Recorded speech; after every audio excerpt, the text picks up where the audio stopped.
Esiet sveicināti, cienījamie Latvijas tautas kanāla skatītāji. Jau 23. reizi ar jums kopā nedēļas apskats, kas Lācītim Vēderā un studijā, kā jau ierasts, Kaspars un Māris. Sveicināti, darbie skatītāji! Kā vienmēr raidījuma sākumā atruna disclaimers. Viss, ko jūs dzirdēsiet raidījumā, tam nav nekāda sakara ar realitāti. Visi notikumi ir izdomāti, tie ir pilnīgākie lāču murgi, un neņemiet to par pilnu, nedod Dievs. Un raidījumu labāk neskatieties, slēdziet ārā. Nu, pat tūlīt slēdziet ārā. Jā. Nu, ko pēc šitā var vispār jāieraksta šitas te, lai nav katru reizi jārunā pa jaunu, jā? Nu, bet katreiz ir interesanti to pateikt, un cilvēkiem tas ir jāapzinās. Bet, nu, ķeriet tos domu graudus, varbūt kaut kas noderīgs arī jums būs. Un pirms mēs ķeramies klāt pirmajām tematām, gribu pateikt lielu paldies Latvijas tautas kanāla vārdā ikvienam cilvēkam, kurš atbalsta ziedojot finanšu līdzekļus, lai mēs varētu pēc iespējas ātrāk iekārtot savu studiju, lai mēs varētu iegādāties šādas tādas lietas. Mums ir vēl viena interesanta lieta, kas mums ir nepieciešama, to mēs mazliet vēlāk parādīsim. Varbūt mājās kādam ir, varbūt kāds var dabūt lētāk, bet redzat arī savos ekrānos šobrīd arī konta numuri, uz kuriem jūs varat turpināt atbalstīt Latvijas tautas kanālu, lai mēs varētu veidot ar vien vairāk labu raidījumu. Un tieši pateicoties jūsu atbalstam, mums bija iespēja nofilmēt divus pēdējos raidījumus ar Irēnu Saprausku un ar Valdi Šteinu. Un arī pirmdien būs ļoti interesants raidījums ar ļoti šobrīd aktuālu un populāru cilvēku sabiedrībā, gan neviennozīmīgi vērtētu, bet tas ir iespējams tikai pateicoties tam, ka jūs atbalstat Latvijas tautas kanālu. Bez jums tas nebūtu iespējams. Tādēļ liels paldies jums par to. Paldies! Jā. Es tik gari neizplūdīšu. Bet, nu, ko tad ķeramies tam lācim pie ragiem?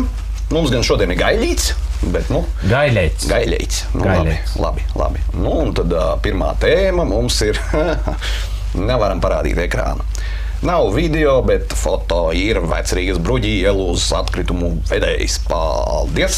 Tagad tu viņu var palielināt, vai? Es nevaru palielināt. Rekuritā bilde viss kopā, jā. Skaistums. Neaprakstāmais. Nu,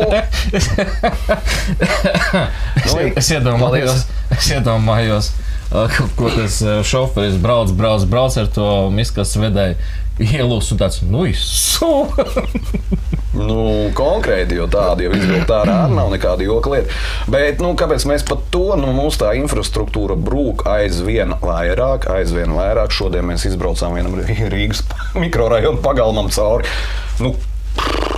Tur visur varēja riteņus nolaust. Pilnīgi noteikti, jā. Ja tā lēnām izšūpot cauri var, bet, principā, ārprāts. Un mājas mums brūk arī. Mums viss brūk, mums Bruģis brūk, pats ir Ģetrūdas iela taisīt, cik reisiņi iebrūk un ik pa laikam brūk. Bet te jau arī norāda tie, kas vairāk darbojās ar pazemes lietām, ar zemes lietām, ka ir steidzamā kārtā jāapskatās, kas vispār zem Rīgas apakšā notiek un zem ielām, jo diezgan daudz laika pagājis, kopš mājas tika būvēts un ņemot vērā, ka tā grunts staigā. Brīnu var būt daudz un visādi, bet šobrīd jau tik tiešām mājās ne tikai plaisas parādās, bet viņas arī pēkšņi ne no šā, ne no tā sāk brukt. Es atvainojos, ne jau gluži ne no šā, ne no tā, bet mēs varam tagad parādīt video, kā tā māja nobruka. Mēram?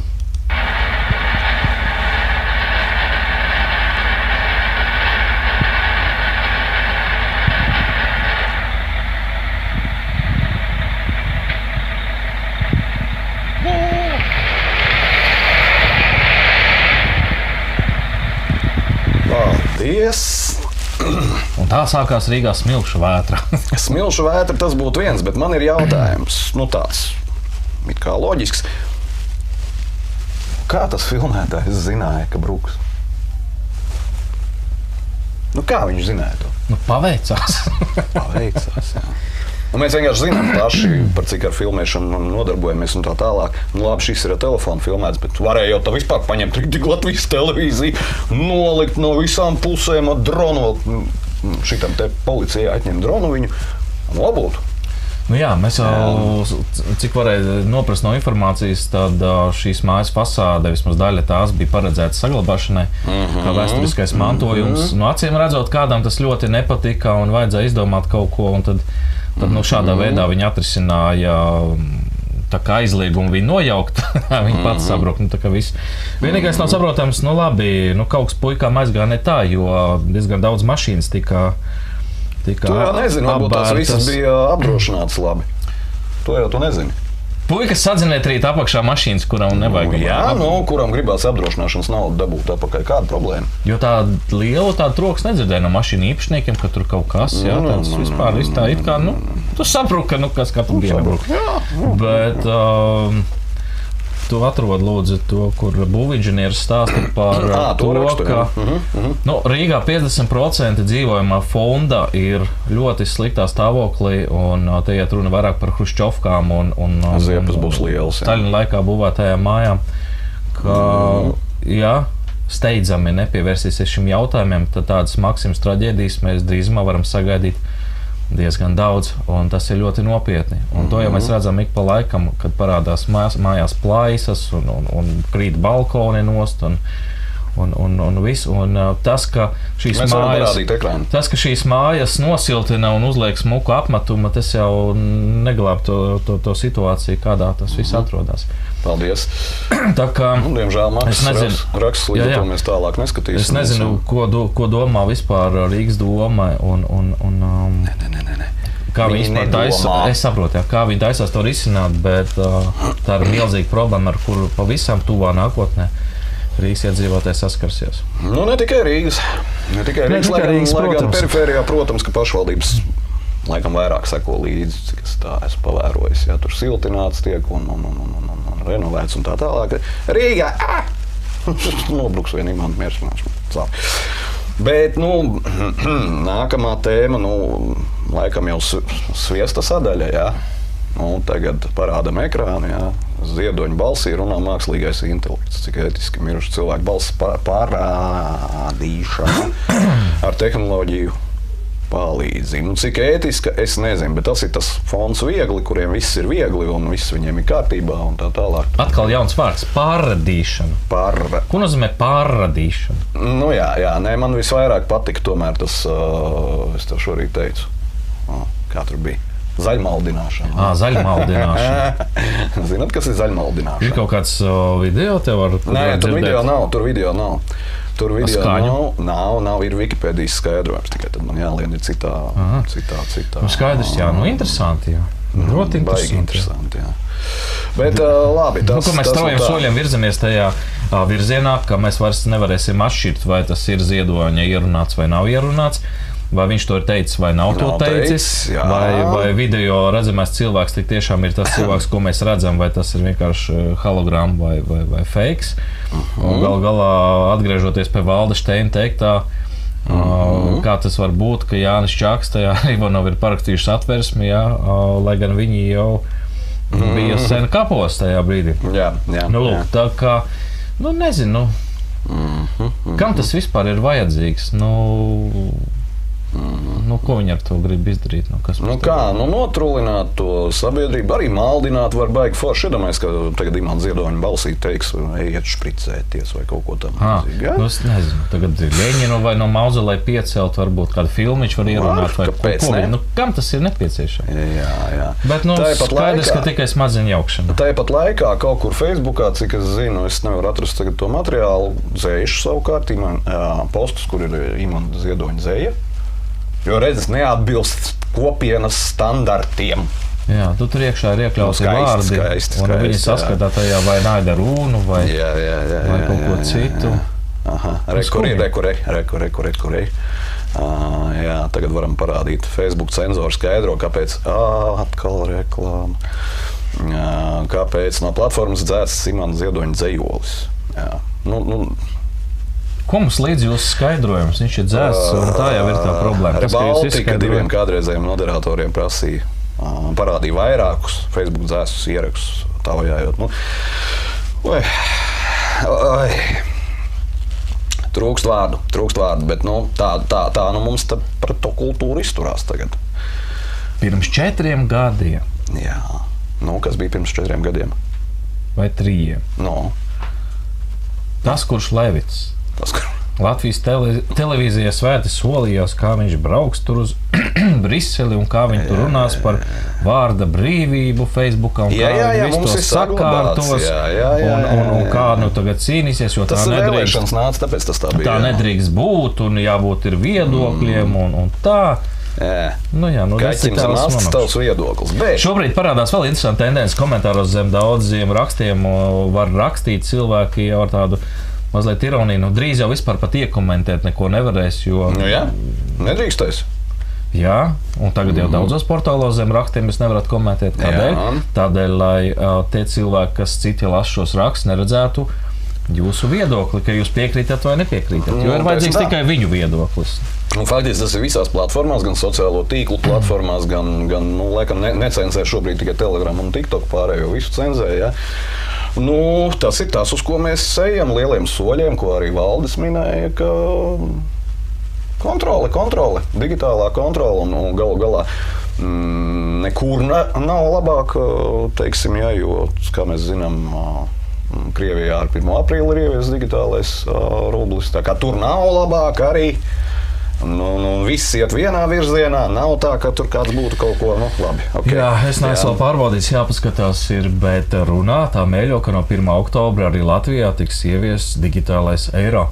Ko tas nozīmēs un kādā veidā tas notiks, to mēs droši vien nākšajos raidījumos centīsimies kad nāks tuvāk, sacelsies par to skandāls, jo cik es zinu, Krievu variantā tur ir tā, ka viņam ir derīguma termiņš, tu viņu var tērēt tikai uz attiecīgu preču iegādi, tu visu var izkontrolēt. Tas nauda ar derīguma termiņu. Yes! Es nesen dzirdēju vienu sarunu Circle K uzpildes stacijā, tai Statoilā.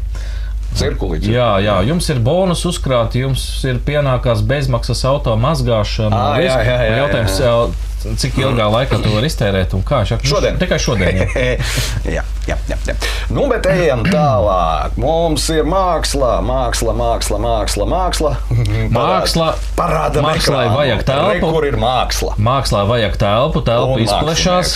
Un finansējums ir tik liels, ka šitam ir vaļā visi vārdi. Pseido mākslinieks taisa izstādi pēc izstādes, un tas uzbrukums kultūrai notiek arvien spēcīgāks un spēcīgāks. Jā, atgādināsim, ka viņš te Nacionālajā teātrī fallus aptetovētus izstādījis kā mākslu. Cilvēks skatījās raidījumu iepriekšējo un redzēja. Jā, iepriekšējo. Bet pasties uz šito seju, parādam ekrānu. Kas normāli seja?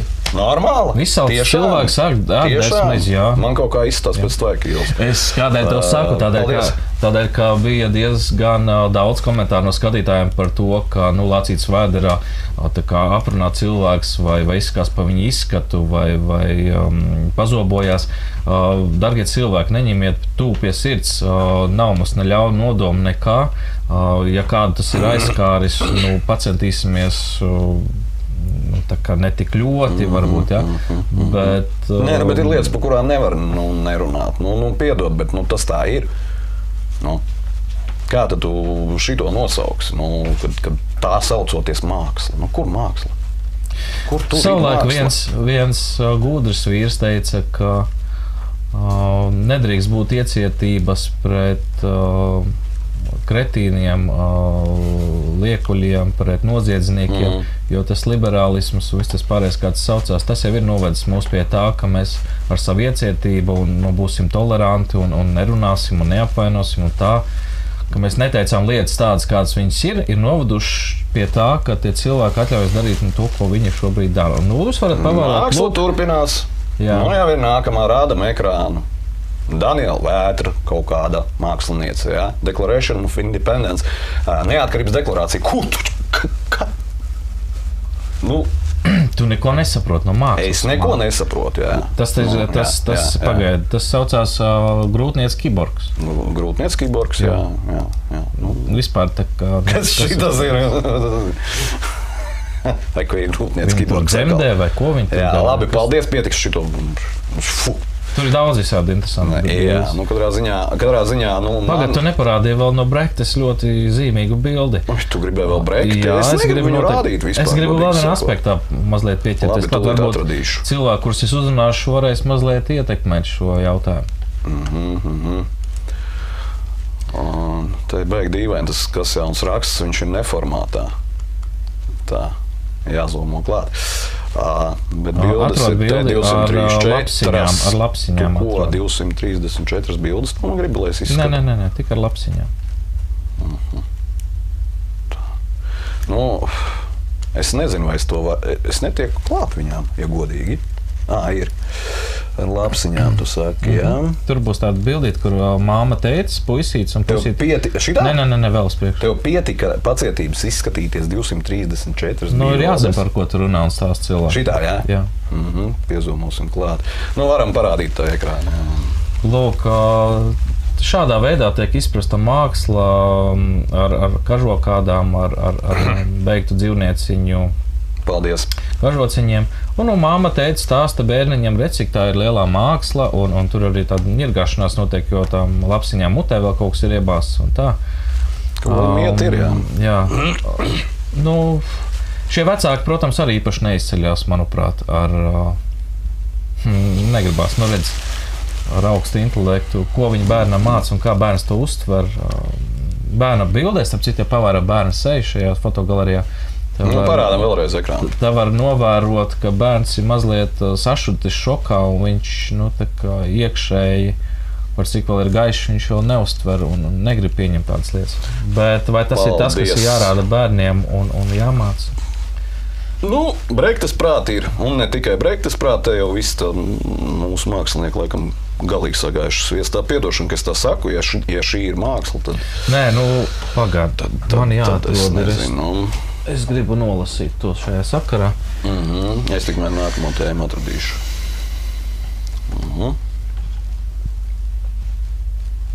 Jā, viss pa mākslu mēs tagad beigsim, iesim uz vēl trakākām tēmām. Jā, bet šis ir pamats, izglītība un kultūra. Un ja mēs šitai visu esam salaiduši dēlī, tad būs ļoti smagi no tās bedres rāpties ārā. Un es par mākslu runājot, nav jau tā, ka visi mākslinieki ir iebāzuši galvas smiltīs un nesaprot, kas notiek. Daudz cilvēku par to runā. Un es tev atradīšu šo. Jā. Kur tam man tas brīnums ir? Ko tu gribi atrast? Es meklēju. Mums nākamā tēma būs, ja savukārt es atradīšu. Jā, bet šis ir ļoti svarīgi. To armijas iepirkumu kārtējo reizi. Bet... Atradi. Lūk, to ir teicis mākslinieks Lansmanis, ko viņš raksta. Māksla pievēršas abstrakcijai un vēl ilgu laiku bija izcila, bet soli pa solim kritērija izzuda. Tika sasniegta robeža, kad ģenialitāte vairs nebija vajadzīga. Mūsdienās ir grūti atšķirt talantu no atdarinātāja. Nevarīgums kļuvis par stilu. Māksla kļūst bezatbildīga. Ir neticami daudz diletantu, kuri bezkaunīgi izmanto mākslas tirgus un kritikas iegrieztos pararatu. Tiek uztaisīts pilnīgs mēsls, bet tas tiek pārgudri apstāstīts un apaudzēts ar konceptiem.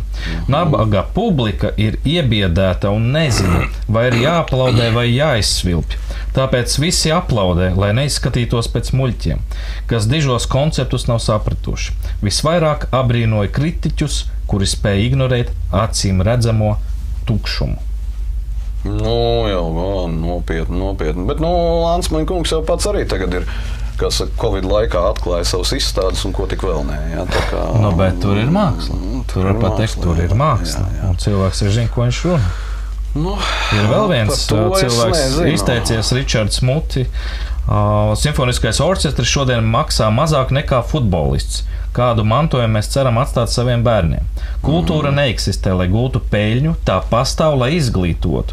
Ja tas nemainīsies, nākamajās paudzēs uzvarēs virspusēji un ļoti bīstami cilvēki. Un ar to es tikai gribēju pateikt, cilvēki, ja jūs redzat, ka tas ir mēsls vai tas ir sūds, tad to arī tā vajag nosaukt un pret to tā arī vajag izturēties.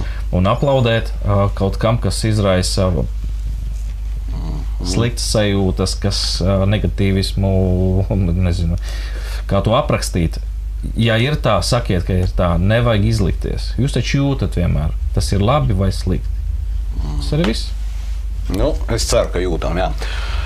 Bet tikmēr mūsu valdošie acīm redzot ir tik, jāsaka jau tā, laikam biksiņas pilnas, ka Valsts drošības dienests aicina darbā augstāko amatpersonu miesu sargus. Varbūt paskatāmies video un tad pakomentēsim, ja?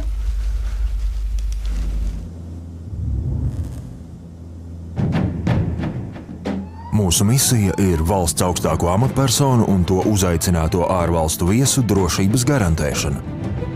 Mūsu uzdevums ir fiziskās neaizskaramības nodrošināšana, aizsargājot personu veselību un dzīvību. Mēs esam Valsts drošības dienesta miesas sargu komanda. Aizsargājamo amatpersonu drošības pamatā ir mūsu individuālā un komandas sagatavotība. Esam īpaši psiholoģiski un fiziski apmācīti. Mūsu prasmēs ietilpst spēja efektīvi pielietot specializēto ekipējumu un ieročus, tūcīņu, kā arī īpašas autovadīšanas prasmes. Nepārtraukta teorētisko zināšanu, kā arī speciālās sagatavotības līmeņa paaugstināšana ir mūsu komandas ikdiena. Sevis uzkrātajā pieredzē dalāmies ar ārvalstu kolēģiem. Mūsu komandas apmācības un treniņi notiek kopā ar mūsu partnerdienestiem gan Latvijā, gan ārpus tās robežām. Ja tevi uzrunā interesants un aizraujošs darbs prestižā profesijā, ja vēlies kļūt par daļu no mūsu komandas, pievienojies mums un kļūsti par miesas sargu.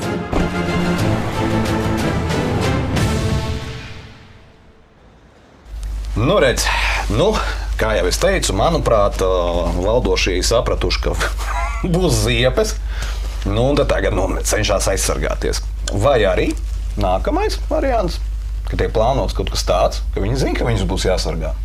Pie tam vairāk nekā tas ir ticis darīts līdz šim. Jā, vēl ir daudz aspektu, kā var skatīties. Darbinieku trūkums, varbūt nav pietiekoši atalgojums un cilvēki. Jā, atkal galdot par to, kā aiziet uz privāto sfēru. Kāds iet uz privāto sfēru, varbūt kāds iet izdienas pensijā un tā tālāk. Bet jautājums, kā tad viņi ir jāsargā? Ja jau viņi būtu tautas pārstāvji, tad jau tauta pati viņus sargātu. Bet... Jā, te atkal mans parastais teiciens, kad sapņojat aizverat acīs. Jā, bet... Tas nozīmē, ka negrib iet sargāt viņu, jā? Varbūt viņš neviens vairs negrib sargāt no tiem, kas tur strādā, jā. Kas arī ir zīmīgi un iespējams patiesībā, jā. Bet man vairāk uzrunāja, pat neuzrunāja, kas iekrit acīs, tie aizsargi. Tādi bravūrīgi veči, jūs redzējāt, jā, brauga veči, ieroči, visu, un maska uz sevi. Bet tas ir tas, ar ko nodarbojas Valsts drošības dienests, protams, jau ne tikai, bet tas, ar ko viņiem gan vajadzētu nodarboties, ir šis te un parādam virsrakstu, par ko grib paplašināt valsts noslēpumā ietveramo informāciju žurnālists ceļ trauksmi. Pie tam grib tā paplašināt, tik ļoti grib paplašināt, ka steidzamības kārtā grib paplašināt, jā. Jau šodien, rīt. Jā, šo jautājumu sāk skatīt 2017. gadā, reiķināt jau 6 gadi. Viņi muļāja un skatīja un debatēja un kas tur vēl ne.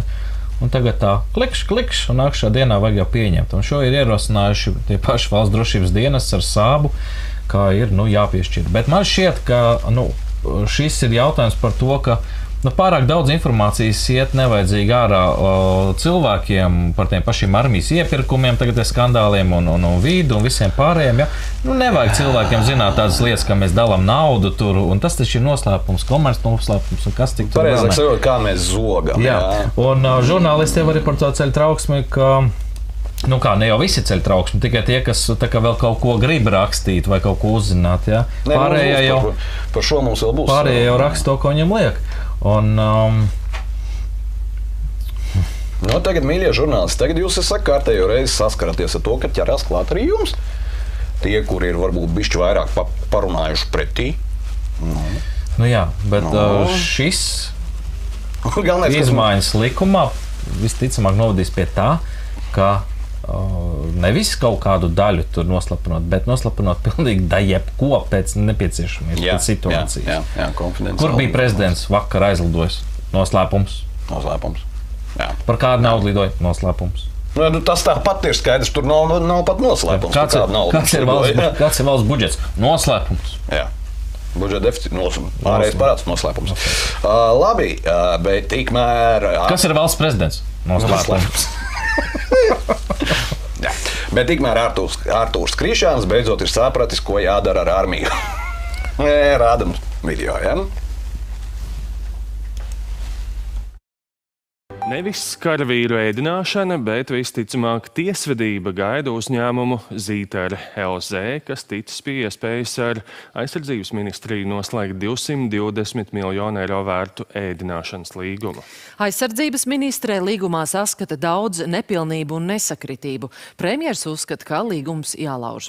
Līdz piekdienai jāsagatavo informatīvais ziņojums par līguma laušanas iespējām un jau otrdien to izskatīs valdībā. Un tematam seko Aija Kīnce. Rojā reģistrētā uzņēmuma Zītara LZ 220 miljonu eiro vērtais līgums par iepirkumu Latvijas armijai jau nonācis gan zem likumsargu, gan citu kontrolējošo iestāžu lupas. Šorīt LTV raidījumā Rīta panorāma premjeras pauda pārliecību, ka valstī līgums ar armijas ēdinātājiem ir jālauž. Laust līgumu, pēc tam skatīties, kādas ir sekas. Ļoti vienkārši. Laust līgumu, un tad, ja šis uzņēmums, un es domāju, ka tur būs krimināla lietas un tieslietas, tad, lai viņi, kā saka, labu veiksmi centīsies iegūt to, ko viņi nelikumīgi ieguvuši. Vienkārši laust līgumu un uzlikt nastu tam, kas apkrāpējam, censties atgūt savus līdzekļus. Es domāju, ka viņi nevarētu atgūt nekādus līdzekļus, jo viņi jau tiks tiesāti par to, ko viņi ir izdarījuši. Savukārt aizsardzības ministre Ināra Mūrniece Latvijas televīzijai pauda, ka neatbilstības līgumā ir ļoti daudz. Tiesa pastāv zināmi riski, kādas juridiskas sekas nesīs apjomīgā līguma laušana.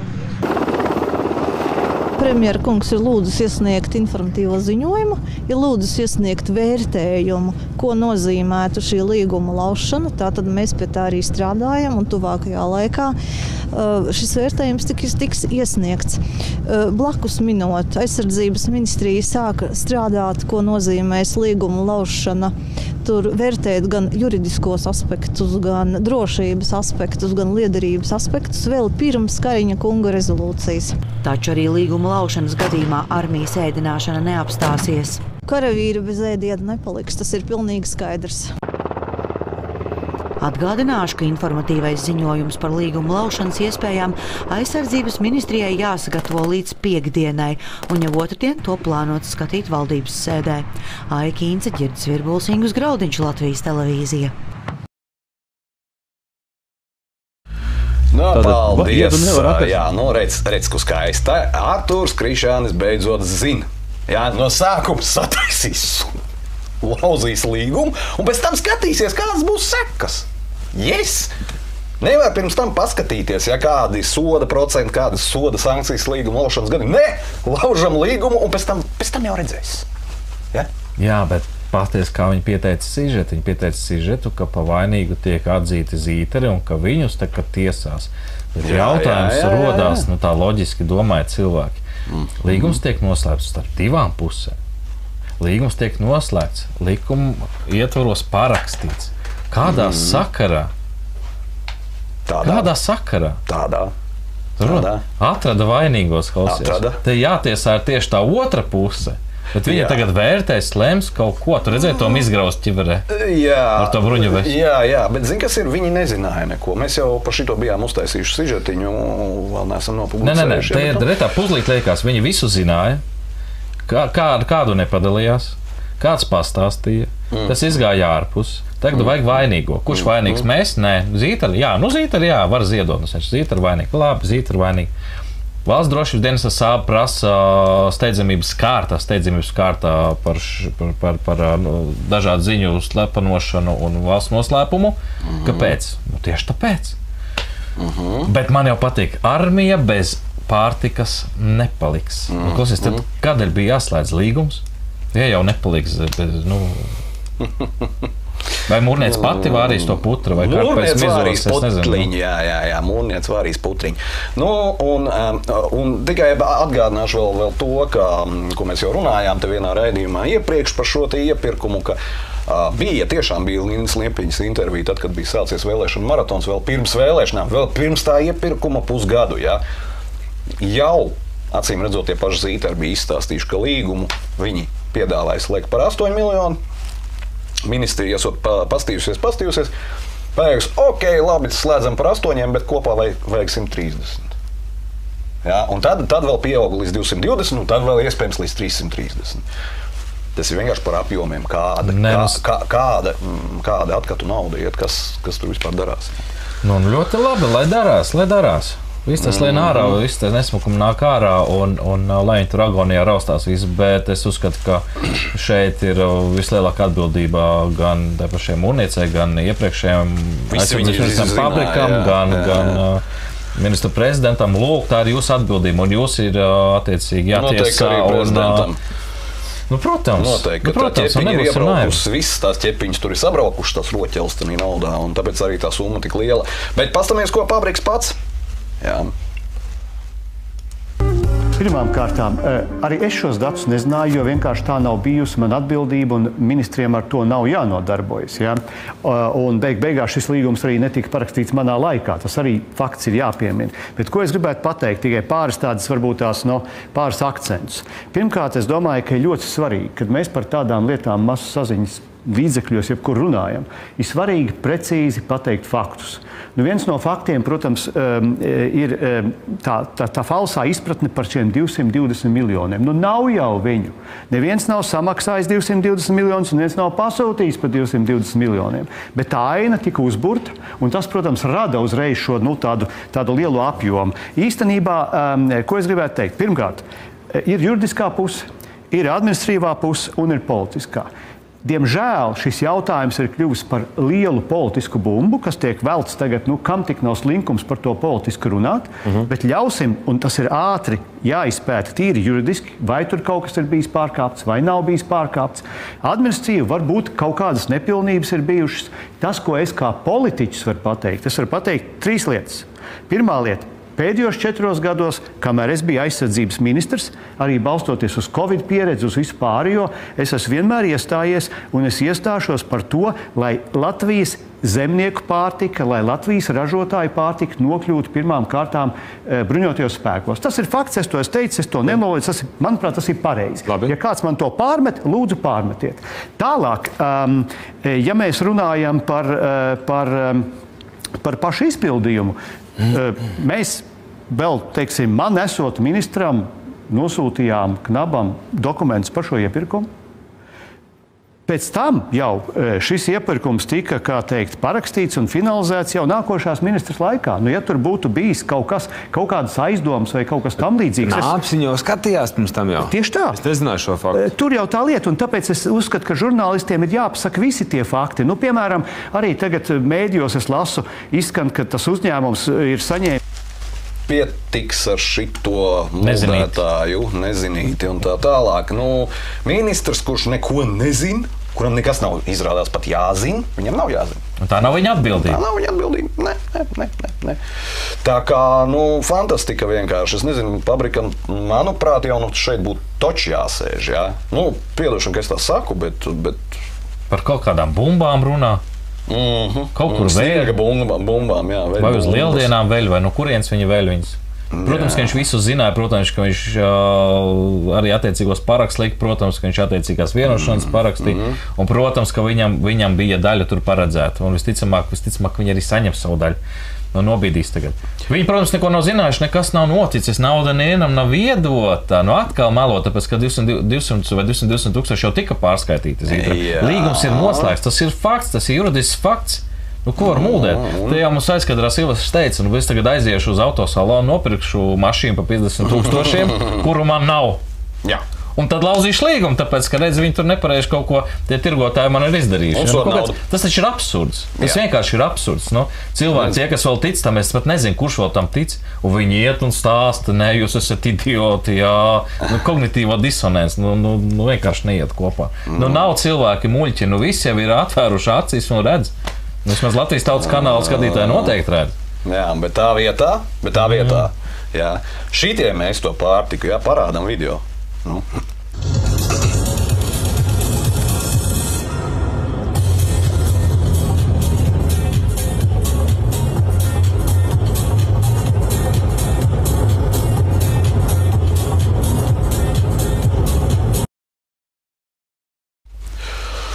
Nu, redz, šitādas te izklaidītas mēs apmaksājām. Puikām nav ko darīt, viņiem, redz, esot bijis uzdevums mācību ietvarā lidot pēc iespējas zemāk. Tiem fūru šoferiem, es atvainojos, man liekas, bija pilns. Šitās tev nolido priekšā, ja? Nu, ne, bet reāli viņš gandrīz aizķēra to fūri. Nu, jā. Sižetā, vienā ziņu sižetā tika intervēts cilvēks, no kura šis video ieraksts tika dabūts. Un viņš teica, jā, tik tiešām bija bīstama situācija un gandrīz šķīta, ka aizķers. Nu, lūk, tādas mācības. Nu, kam tādas mācības? Es nezinu, lidojiet pa pļavām, lidojiet virs Daugavas, nu, kāpēc jālido ir virs civiliem objektiem, un vai viņi arī savukārt gatavo cilvēkus kaut kam, ko mēs nezinām. Ja? Pierodiet pie helikopteriem, pierodiet pie tankiem, pierodiet pie visa, jo drīz no sērijas tā būs realitāte. Jā. Nu, tā varētu būt. Es ceru, ka tas tā nebūs, bet šitā te izklaidēties, es nezinu, man tā mūsu armija vienmēr ir atgādinājusi tāds pāraugušus puišus, kuri, teiksim, smilškastē viņiem visu jauc nost, ņēma mantiņas nost un tā tālāk, nu, tad viņi tagad atriebjās visiem. Nu, nezinu, skumji katrā ziņā, jā. Bet, nu, Artūrs Krišjāns jau mums turpinājis izpildīties, cik uziet. Tā kā mēs arī turpināsim par šo. Jā. Viens no pēdējā laikā, nebaidīšos šī vārda, skaļākajiem žurnālistiem Latvijā, kuru pat par žurnālistu neviens neuzskata. Jā. Nu, vismaz Delfi viņi neuzskata par žurnālistu. Jā. Izsakās par, Dievs tēvs, nu, kas te notiek par Artūru Krišjāni Kāriņu un to, nu jā, to cilvēku, jā. Pagaidiet bišķi. Diemžēl tehniskas problēmas. Tu tikmēr varētu paturpināt, kas par kaut ko. Es esmu sveiks! Tas bija, jā. Tas mums bija pieteikumā. Nu, labi, tagad varam skatīties video, jā. Es laiku pa laikam esmu dzirdējis LDDK vadības plānus un ieceres, un tie vienmēr ir bijuši ļoti labi plāni un ļoti labas ieceres, un arī tagad nekāda vaina nav. Ir tikai viena maza nelaime, ka varbūt kāds no šeit klātesošiem atcerās kādu gadījumu, kad Krišjāns Kariņš par kaut ko ir bijis atbildīgs. Kad Krišjāns Kariņš par kaut ko ir bijis atbildīgs, viņš ir teicis, jā, tas tā man kaut kā tā, es to tā, man kaut kā tā nesmuki sanāca, vai tieši otrādi kā man smuki sanāca. Krišjāns Kariņš ir persona, kas nekad ne par ko neuzņemās personisku atbildību. Un kāpēc, lai viņš tagad pēkšņi ekonomikas transformācija būtu tā, par kuru viņš ņem un kaut ko uzņemās, un tiešām tam būtu kaut kāds praktisks rezultāts. Un es patiesībā viņu ļoti labi saprotu, ka par šo viņš nemūžam nekādu personisku atbildību neuzņemsies, jo kamēr māja tiek sākta būvēt nevis ar to, ka izdomā, kā tur tas būs, kas tur dzīvos, kam tur vajadzētu būt, un tad attiecīgi kaut kā saplāno un uzceļ vai attiecīgi pārbūvē. Bet kamēr mājas būvēšana sākas ar to, ka tiek izdomāts smuks nosaukums, te būvēja, un pēc tam izdomāt, tad to tur kaut kā tur sapiškāt iekšā, sapildīt un skatīsimies, kas. Paldies! Nu, redz, viens sakarīgs cilvēks pateica kaut ko vismaz sakarīgi par Artūru Krišjāni. Nē, sākumā lauzīsim. Neko sakarīgi neprot. Sākumā lauzīsim līgumu, pēc tam skatīsimies, kas būs. Nu tieši tā arī būs, jā. Kādas būs ziepes, jā. Artūrs Krišjāns, jā, mums te viņš ir katrā raidījumā un katru reizi kaut kādas tādas pērles, ka pilnīgi, nezinu, kur likties. Administrācija ir šokā. Ka šitā tajā atļaujās cilvēki runāt vispār. Te viņš atkal gudri izrunājies ir par to, ka Augšdaugavas novadā nevajagot izsludināt ārkārtas situāciju, kad mums beigsies reklāmas, mēs varam parādīt arī ekrānu. Nav nepieciešams plūdu dēļ izsludināt ārkārtējo situāciju Augšdaugavas novadā, norāda Kariņš. Kāpēc viņš to dara? Visticamākais tāpēc, ka tādā gadījumā iestājās tā saucamie force majeure apstākļi, un tad var nemaksāt rēķinus par elektrību, rēķinus par to, rēķinus par šito, rēķinus par to, un tā tālāk. Jā, ja jūs atceraties, pavisam nesen, tas bija pavisam nesen, plūdi Jēkabpilī. Un neizsludināja ārkārtējo situāciju, jo Jēkabpils dome tādu no valdības nepieprasīja. Un viss ļoti labi. Šobrīd Augšdaugavas novads tādu situāciju izsludināt ir pieprasījis. Viņi ir pieprasījuši. Bet valdībai šajā gadījumā tā kā negribās. Jo šajā gadījumā tad viņiem būs likumā noteiktā kārtībā jāizmaksā kompensācijas Augšdaugavas novadam, attiecīgi saku likvidēšanas visu to pārējo. Lūk, ja toreiz viņi teica, mēs neizsludinām, ja mums neprasa, tad tagad viņi saka, mums prasa, bet mēs tā kā negribam. Kas tieši pamainījies? Kas tieši pamainījies? Nav. Tas, ka cilvēkiem ir māja zem ūdens, un tur nav viena māja, cik var noprast no raksta, tur ir 10 māju, un teritorijas aplūduši un ir dzīvojamās vietas, kas ir vispār nodalīts no civilizācijas, ka viņi nevar pie viņam aizbraukt pa ceļu un kaut kā piekļūt tikai ar laivām. Bet kuru tas interesē? Tur taču kaut kādi laucinieki, tur kaut kur, laucienā vēl kaut kur. Ne jau Artūru Krišjānu tas baigas satrauc, bet tāpat laikā viena tāda pusziņa, daļēja ziņa, pareizi, daļēji nepareizi, bet Latvija beidzot ar kaut ko ir pirmajā vietā. It kā Latvijā ir vislielākie komunāla maksājuma rēķini pasaulē, pārspējam pat Skandināviju un ASV. Urā! Ar ko mūs visus arī apsveicu. Un rekori World of Statistics ir tāda Twitter, acīm redzot, kaut kāda lapa, vai kas viņi skaitās, un tad tie ir šito izrēķinājuši. Mēs esam kingi. Es vienmēr esmu teicis, ka Latvijā dzīvo tikai bagāti cilvēki. Tikai. Visi pārējie aizbraukši peļņā uz ārzemēm. Protams, uztur tos, kas dzīvo Latvijā. Protams, ka Rečeka jau pieķerās klāt un pateica, ka drīzāk tā nav taisnība. Drīzāk nav taisnība. Viņi vairs, starp citu, Rečeka ļoti interesanti. Visticamāk nav taisnība. Viņi saprot, ka paiet laiks, un kā mēs zinām, tie apmēram 6 mēneši, un viņus pieķer melos, un tad var draudēt kaut kādas tiesvedības. Un tādēļ viņi nevar pateikt, ka tā nav vai tā ir. Un tāpēc viņiem ir drīzāk jā, varbūt, ka nē, un tad viņi tam peld, iespējams. Varam parādīt ekrānu. Labi, Un drīzāk jā, drīzāk nē. Bet viņa norāda, ka nav zināms, kāpēc tieši 805 kvadrātmetri un tieši kā viņi to visu ir aprēķinājuši un kāds tur nav ievērots un tā tālāk. Bet, ja paskatās tos cipariņus, tad man jau šķiet, ka situācija vēl ir dramatiskāka, jo mēs jau te dzirdējām, cik pa komunālajiem ziemā bija jāmaksā tepatās Bolderājā vēl kaut kur, tur gāja tūkstošos. Tur negāja par 100. Un kas interesanti, tad jūs varat iet Rečeka Baltikas Facebook profilā. Tur daudz interesantas lietas var gūt apstiprinājumu, bet viņiem bija tāds viens grafiks.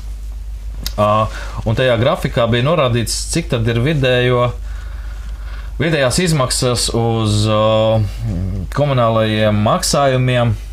Vienam cilvēkiem, diviem ar bērnu, diviem bez bērna, diviem ar 2 bērniem un 2 ar pieaugušiem un 2 bērniem un plus bērniem. Man jau izsajuka.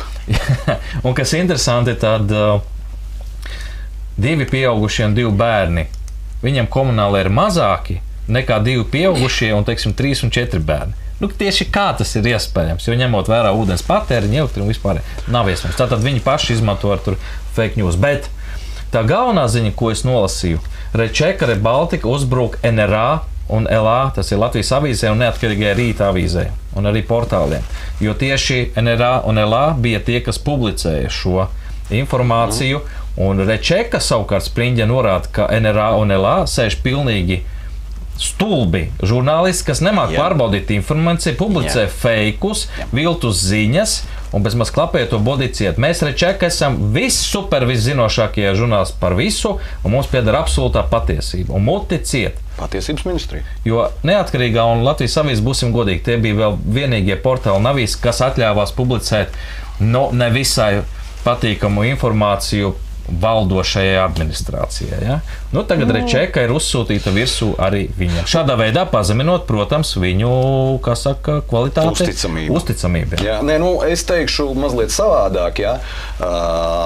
Redziet, mīļie žurnālisti, tad, kad bija slavenais puņķis lielais un tā tālāk, jūs tas skrējāt visu un pildījāt valdības absolūti absurdos pasūtījumus, kas bija, piemēram, atceries pa zeķu biksēm, kurš nevarēja nopirkt, un kas tik vēl nebija. Ja? Tagad tās naudiņas jums atvēlētās, lai jūs to visu bīdītu, paliek mazāk, un tagad sākās žurku cīņas vai gaļu cīņas jūsu pašu starpā. Līdz tam ir nonācis. Jā. Tāds tev viedoklis. Jā, tāds man ir viedoklis, un es to arī redzu. Jā. Protams, ka viena no vistrakākajiem buldogiem, manuprāt, kas ir tā ir Rečeka, jā, Spriņģīga, nu tad tā arī metās virsū. Bet ārstiem atkal ir ko teikt. Rādam video. Es gribu teikt, ka veselības aprūpe ir tā nozara, kur ir reformēta 30 gadu garumā. Un, ja tā var teikt, uz velnu paraušanu. Te uz vienu pusi reformējamies, te uz otru pusi. Te mēs visu privatizējam, te mēs visu nacionalizējam, jo privāti ir slikti. Ja? 90. gados mums ir bijušas slimo kases, kas bankrotēja 90. gados. Tad mums bija obligātā veselības apdrošināšana, kur mēs novirzījām no ienākuma nodokļa 28,4%. Es personīgi Repšs kungu 2006. gada novembrī viņam lūdzos, lai viņš nelikvidē speciālo veselības aprūpes budžetu, un ka mums vajag atstāt obligāto veselības apdrošināšanu. Neskatoties uz to, ko saka starptautiskie konsultanti, stājoties Latvijai Eiropas Savienībā, viņa atbild man bija, ka man nav strateģiska domāšana. Es gan viņam arī atgādināju par nestrateģisku domāšanu pēc vairākiem gadiem, kad viņš atkal gribēja ieviest obligāto veselības apdrošināšanu. Tā kā, tas, kas man ļoti satrauc Latvijā, ir politiķa īsā atmiņa. Ka viņi vienu dienu dara vienu, otru dienu otru. Ir jābūt kaut kādai jēgai un turpināmībai tam, ko mēs darām. Ja mēs runājam par finansēšanu, protams, ka vēl var diskutēt, vai tā ir obligātā veselības apdrošināšana vai finansējums no nodokļiem. Visi starptautiskie konsultanti Latvijai, tādi tiešām nopietni veselības ekonomisti, saka, netaisiet obligāto veselības apdrošināšanu. Tā administrēšana jums izmaksās dārgāk nekā tas labums, ko jūs iegūsiet no tā. Domājiet strateģiski un novirziet vajadzīgos līdzekļus veselības aprūpei. Ir politiķi, kur uzskata, ka caur šo te obligāto veselības apdrošināšanu mēs uzlabosim nodokļu maksātāju, teiksim, tādu apzinīgumu. Nekur īsti tas nav pasaulē strādājis. Arī Austruma Eiropā, kur ar to mēģināja. Ungārija mēģināja tādā veidā uzlabot apzinīgumu, un Čehija neizdevās. Varbūt Latvijai izdosies, bet Latvijai vispār ir tendence iet vienmēr mēģināt to četrkantīgo riteni tomēr atrisināt. Ieviest četrkantīgo riteni un tad mēģināt kaut kā stumt viņus priekš tos ratus. Ok, paldies.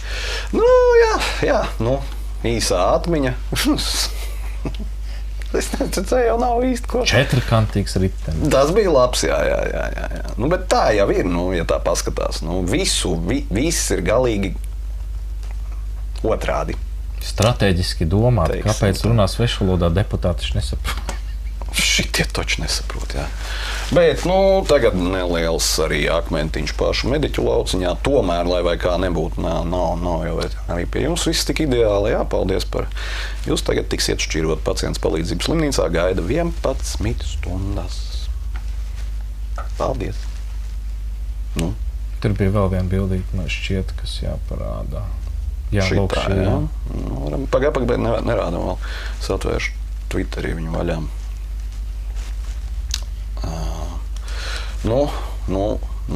Jā, tagad varam parādīt, jā.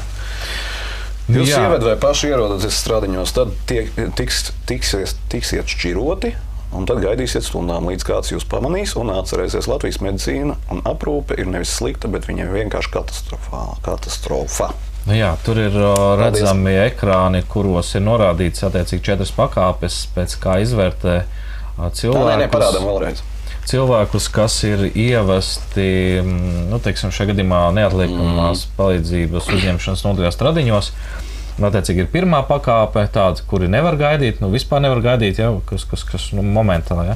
Tad ir tādi, kas var pagaidīt, tad ir tādi, kas ļoti var pagaidīt, un tad ir tādi, kas ļoti var pagaidīt. Ko jūs vispār tur dara? Ja? Attiecīgi, ja jums ir salauzta roka, tad jūs varat pasēdēt arī 11 stundas un pagaidīt, jo pirms jums var ievest kādu, kuram tur ir apstājusies sirds, vai pārgriezts vēnas, vai kāds tur ir pārnarkojies. Un šādā veidā tas viss notiek. Protams, ka ir dzirdēti daudz stāsts par to, cik ilgu laiku ir jāpavada uzņemšanas nodaļā, un te jau ir daudz aspekti. Ja viens saka, ka ir noslogoti dakteri un viņi nespēj, nav kapacitātes, tāpat laikā trūkst arī darbinieku, un no tā puses varētu saprast. Nevar saprast no tās puses, ka ar vien tiek slēgtas slimnīcas, ar vien tiek samazināta šādu pakalpojumu pieejamība, un būtībā, ja tu pat ir tādi stāsti, ka cilvēki sauc ātro palīdzību, lai gan viņi varētu nesaukt viņu, jo zina, ka šādā veidā viņam ir iespēja tikt ātrāk un saņemt ātrāk to palīdzību. Ja? Jo tur dažreiz iet līdz absurdam, ja? Ko jūs atnācat, jums salauzt roku, noiet pie ģimenes ārsta, dabūjiet nosūtījumu un tad rīt nāciet no sevis. Ja? Tas nav normāli, tā nav jābūt, mēs katrs pats zinām, esam bijuši vai paši vai kādam līdzi, kad ir sāpes, kad ir situācija ir tāda, kāda ir, un cik tas ir smagi. Lūk, tā mēs dzīvojam, 11 stundas gaidīt palīdzības saņemšanu. Jā. Ko tu te dari, jā. Man, paldies Dievam, nav nācies saskarties ar šādām situācijām, tāpēc es tā kā man bija jau viens gadījums pirms 2 gadiem manā ģimenē, kad cilvēkam pie zobārsta iešpricējot bija palicis slikti no narkozes. Un izrādās, ka ir 2 veidi šprices. Ir viena ar kaut kādu, kas tur bija adrenalīna, nezinu, kas tur tāds ir. Un viņam bija pats slikti, un zobārsts izsauca ātrie viņi aizduši uz stradiņiem, pa ceļam viņš ir atjēdzies, viņi ir apsēdinājuši uzņemšanas nodaļā, un viņš sēž tur. Tā viņš tur sēdēs 6-7 stundas, kamēr kāds viņam pievērsies. Traģiski, protams, ka traģiski, un tur jau arī vairāk neko nevar pateikt. Ja? Ko mēs šajā jautājumā vēl varam pateikt? Ja? Protams, mediķiem ir noslodzes, protams, mediķiem ir grūti, par to neviens nestrīdās. Viņu ir maz, viņiem maksā mazas algas un tā tālāk, bet Hipokrata zvērs bija kaut kāds, kuru gan nenodod vairāk mūsdienās stradiņos. Jā, bet te varētu izmainīts jau stilizēts. Te varētu būt vēl viens, kādēļ valsts slimnīcas šādā veidā tiek apzaktas, izzaktas, kā ļoti spēcīgs lobijs no privātā biznesa, proti no privātām slimnīcām, no tām pašām privātām aptiekām un tā tālāk. Saka, taisiet valsts slimnīcas ciet, lai viss nāks privāto. Privātais ir kas? Privātai ir jāmaksā. Un ļoti dārgi jāmaksā. Iespējams. Un vēl viena neliela atkāpe, starp citu, par to pirmo vietu, ko mēs iepriekš runājām. Jā. Es biju piemirsis to pateikt, bet manai māmiņai, pensionārei, atnāca vēstuli no Elektruma. Šī nabaga cilvēks jau trīcošām rociņām taisa to vēstuli vaļā un domā, kas būs? Iedomājieties, viņi ir par 3 centiem samazinājuši elektroenerģijas cenu. Par 3 centiem. Pacēla uz pusi, samazināja par 3. Bet kāpēc tas tā ir? Visticamākais tāpēc, ka, atceries, mēs vienā raidījumā runājām par virspeļņu nodokli. Ja? Šiem piedraudēja, viņi saprata, iziepes, visiem samazināja cenu, virspeļņas vairs nav. Ir, bet mazāka. Jā, cenšas samazināt virspeļņu. Jā. Bet gan jau viņi kaut ko tur izsitīs. Es nedomāju, ka tik vienkārši, ka tajā brīdī, kad naudas nav, viņi slauks visu, jo šobrīd, ja man bija tāda, naiva cerība, ka viņi tikai 1-2 nodokļiem cersies klāt, tad nē, viņi visiem 14 nodokļiem ir pieķerušies klāt un tagad cilās. Tā kā gaidiet cilvēki, drīz jau būs tas, ko Vienotība teica, mēs nodokļus necelsim. Nē, Rečeka teica, ka mēs izplatām viltus ziņas, nekāda vispār runa par to net. Visus 14 jau pārskata. Tā kā gaidiet jaunumus, drīz būs. Bet jā, vēl viena sērga, par kuru mums sanāk gandrīz katrā raidījumā runāt tieši šī te. Parādam sižetu, pēc tam runāsim. Pat labāk Latvijā narkotiku tirgu ir pieejami tik jaudīgi ķīmiski savienojumi, ka lietotāji pēc pārdozēšanas vairāk nonāk kapos, nevis slimnīcā. Rīgas centrs dzelzceļa stacijas laukums ir dienas vidus. Šurp atsteigusies neatliekamās medicīniskās palīdzības brigāde. Kā vēlāk 4. studijai skaidros mediķi, glābuši vīrieti. Situācija pēdējiem laikam tipiska. Pacients saindējies ar narkotiskajām vielām, pārdozējis. Nav svarīgs uzņemšanas veids, bet gan deva. 4. studijai stāsta neatliekamās medicīniskās palīdzības dienestā. Viņi ir pirmie, kas steidzas palīgā, kad deva ir bijusi par lielu. Viņi visi ir bezsamaņā. Viņiem visiem praktiski ir apstājusies elpošana, līdz ar to ir vajadzīgi pasākumi, tā teikt, elpošanas nodrošināšanai. Tas ir ventilācijas, ar ambu maisu, lielām skābekļa plūsmām. Protams, ir arī speciāli medikamenti, ko mēs dodam. Nevienmēr viņi palīdz. Tā kā mums tagad ir parādījušās kaut kādas jaunas narkotikas, līdz ar to arī nevienmēr tie mums medikamenti spēj palīdzēt. Ārsta palīga pieredze liecina, neatliekamās palīdzības mediķi ir otrie aiz narkomāniem, kuri uzzina, ka Rīgā dīleri atjaunojuši narkotiku krājumus. Tad ierastie 2 izsaukumi maiņā pāraug 5-6 reizēs, kad jāsteidzas kārtējies narkomāns atgriezt šajā saulē. Pēc tam slimnīcās jau var arī sanākt neizglābt, vai arī cilvēkam ir tik liels, tā teikt, smadzeņu bojājums, ka vairāk nespēja normālā dzīvē atgriezties. Ja? Un tas viss ir dēļ vienas dozes bišķi pa lielu. Heroīns vairs nav modē un arī nelegālajā tirgū nav īsti pieejams. Raidījumam norāda aptaujātie speciālisti. To nav mainījis karfentalīns. Pēdējā gada laikā novērota tendence caur Darknet, jeb noziedzīgās pasaules interneta tīklu, ievest ķīmiski sintizētas vielas. Faktiski tagad topā ir fentanila un nitazēna atvasinājumi. Tie ir jaunie opioīdi, ko faktiski ar parastām metodēm līdz šim nevarēja noteikt, bet tagad mēs arī mūsu laboratoriju to var noteikt. Un jāsaka, pēdējā mēneša laikā mēs sastopamies ar vairākiem gadījumiem, vismaz 6 tādi ir bijuši, kad mēs pierādījām šo te nitazēnu grupas atvasinājumu. 20 eiro tik maksā 1/10 daļa grama ķīmiski sintizēto opioīdu, kas ir sajaukti kopā ar saistvielu.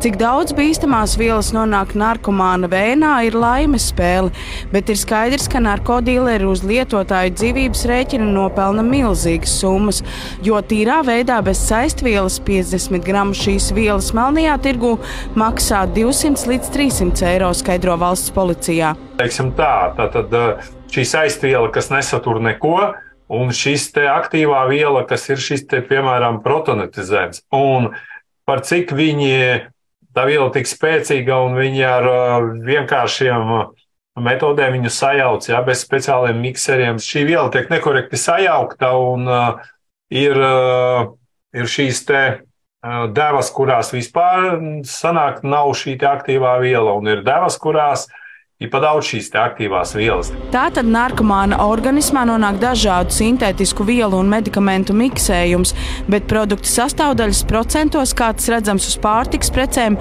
nāves pulverīšu iepakojumiem nepievieno, un rezultāts ir neprognozējams. Narkomānu pasaulē jaunajām narkotikām dots nosaukums šora. No šoras mirst tā kā mušas cilvēki. Es pamēģināju un atmodos, kad man ātrie bija mājās. 20 minūtes viņi man nevarēja dabūt pie samaņas. Un paņēmis ļoti maz. Tieši draudzene pārdozē nomira. Kāds velns man arī dīdīja, arī paņēma. Nu, arī gandrīz nomiru. Labi, ka man cilvēki laicīgi izsauc ātros, savādāk arī būtu mirusi. Tur ir kaut kāda ķīmija, tur vispār velns nezinu, kas tur ir. Tas pat nav vairs fentanils, kas bija agrāk, no kura arī mira ļoti cilvēki. No šoržas tas ir, man šķiet, tā ir droša nāve. Neatliekamās medicīniskās palīdzības statistika liecina, ka 2021. gadā mediķi steigušies palīgā 2360 reizes, bet pērn jau 2807 reizes. Ar narkotikām saistīto izsaukumu skaits audzis par teju 5000. Daļā no tiem, diemžēl, mediķu palīdzība vairs nebija nepieciešama. Es ceru, ka nepārdozēšu. Tas taču nav mans mērķis, bet pārāk grūti atteikties. Lūdzu, piedod. Šī atvada vēstules autora, diemžēl, tika atrasta mirusi savā dzīvoklī. Par heroīna aizstājējiem gribētu teikt, ka viņas ir ļoti, ļoti bīstamas, pat viņu putekļu ieelpošanai bīstama. Ne tikai narkomāniem, arī tiesību sargājošie iestāžu mediķiem ir bīstama šo te putekļu ieelpošana. Tikmēr Eiropā saistībā ar sintētiskajiem opioīdiem novērota ārkārtīgi bīstama tendence, brīdina narkologi. Viņi arī veipos tiek uzpildīti. Tātad ne uzpildīti, bet papildināti. Un veipos tagad mēs dzirdam, ka tiek papildināti ne tikai ar tiem nitazēnu grupu, bet arī ar amfetamīniem un citām psihoaktīvām vielām. Tā ir tāda ļoti liela bīstamība, par ko mēs visvairāk domājam par jauniešiem, par to, ka šie veipi ir ārkārtīgi populāri un faktiski šie jaunieši itsevišķi viņš pērk no rokas vai kādā nelegālā tirgu. Viņš vispār nezina, ko viņš ir nopircis un kādu vielu viņš ir lietojis. Narkotiku lietotājiem pirmajā reizē draud administratīvais sods. Gada laikā pieķertam atkārtoti krimināla atbildība, taču sodi pat laban pārdozēšanas statistiku neuzlabo. Narkologi iecerējuši antidotu programmu. Katram atkarīgiem piešķirt medikamenti, kas iespējams palīdzētu pārdozēšanas brīdī, taču pagaidām valsts šo ieceri nav atbalstījusi.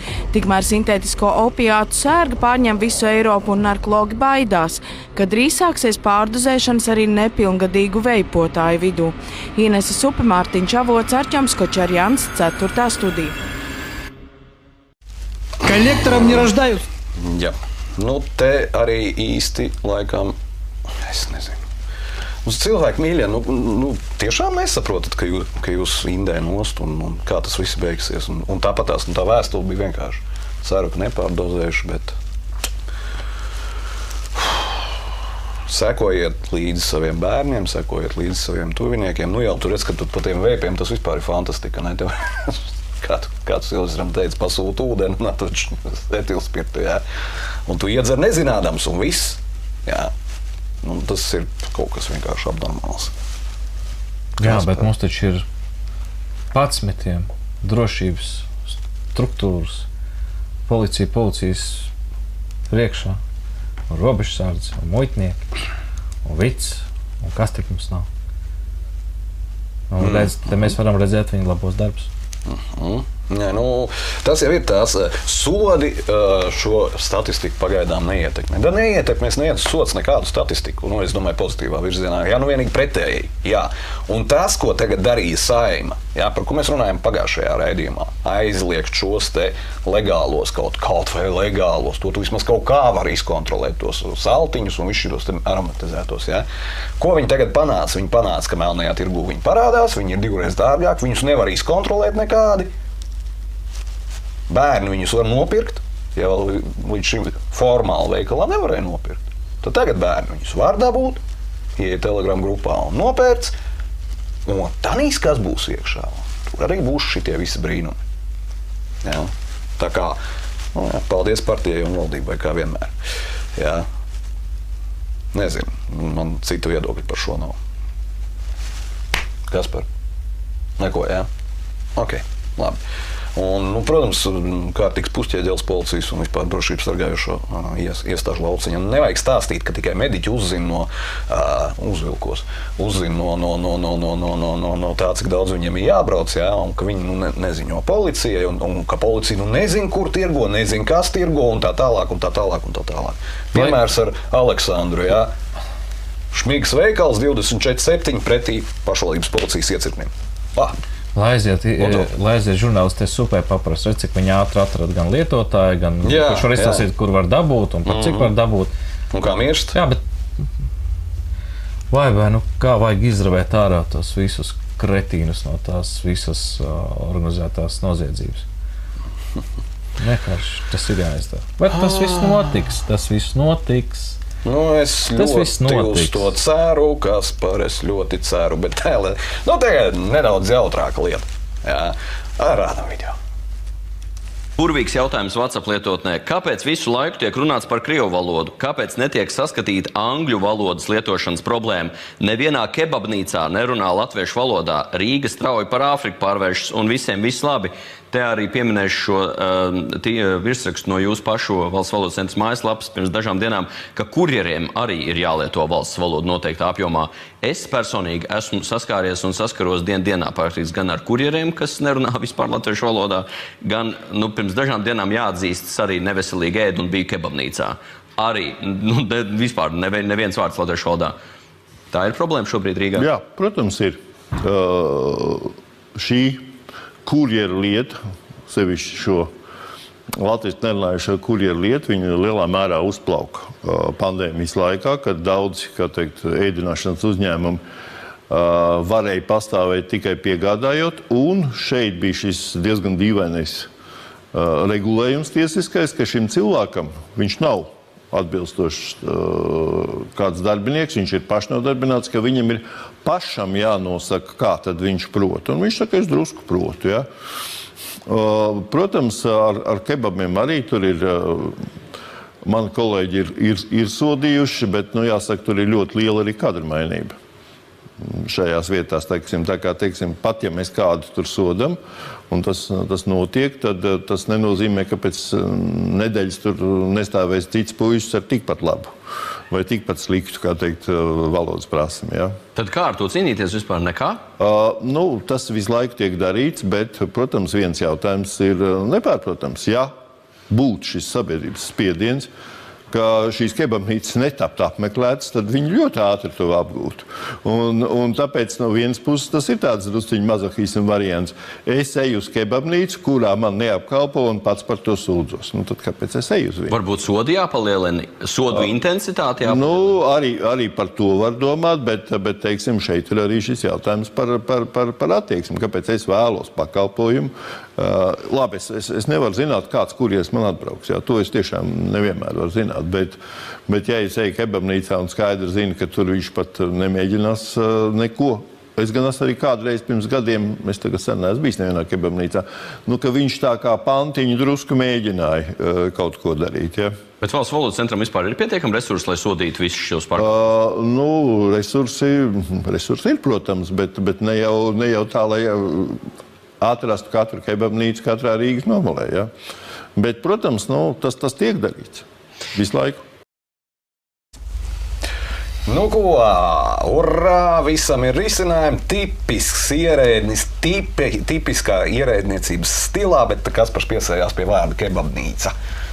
To saka Valsts valodas centra direktors Māris Baltiņš, kebabnīca. Kas ir kebabnīca? Valodas centrs. Un vispār mūsu valodas centra ir ļoti liela dusma.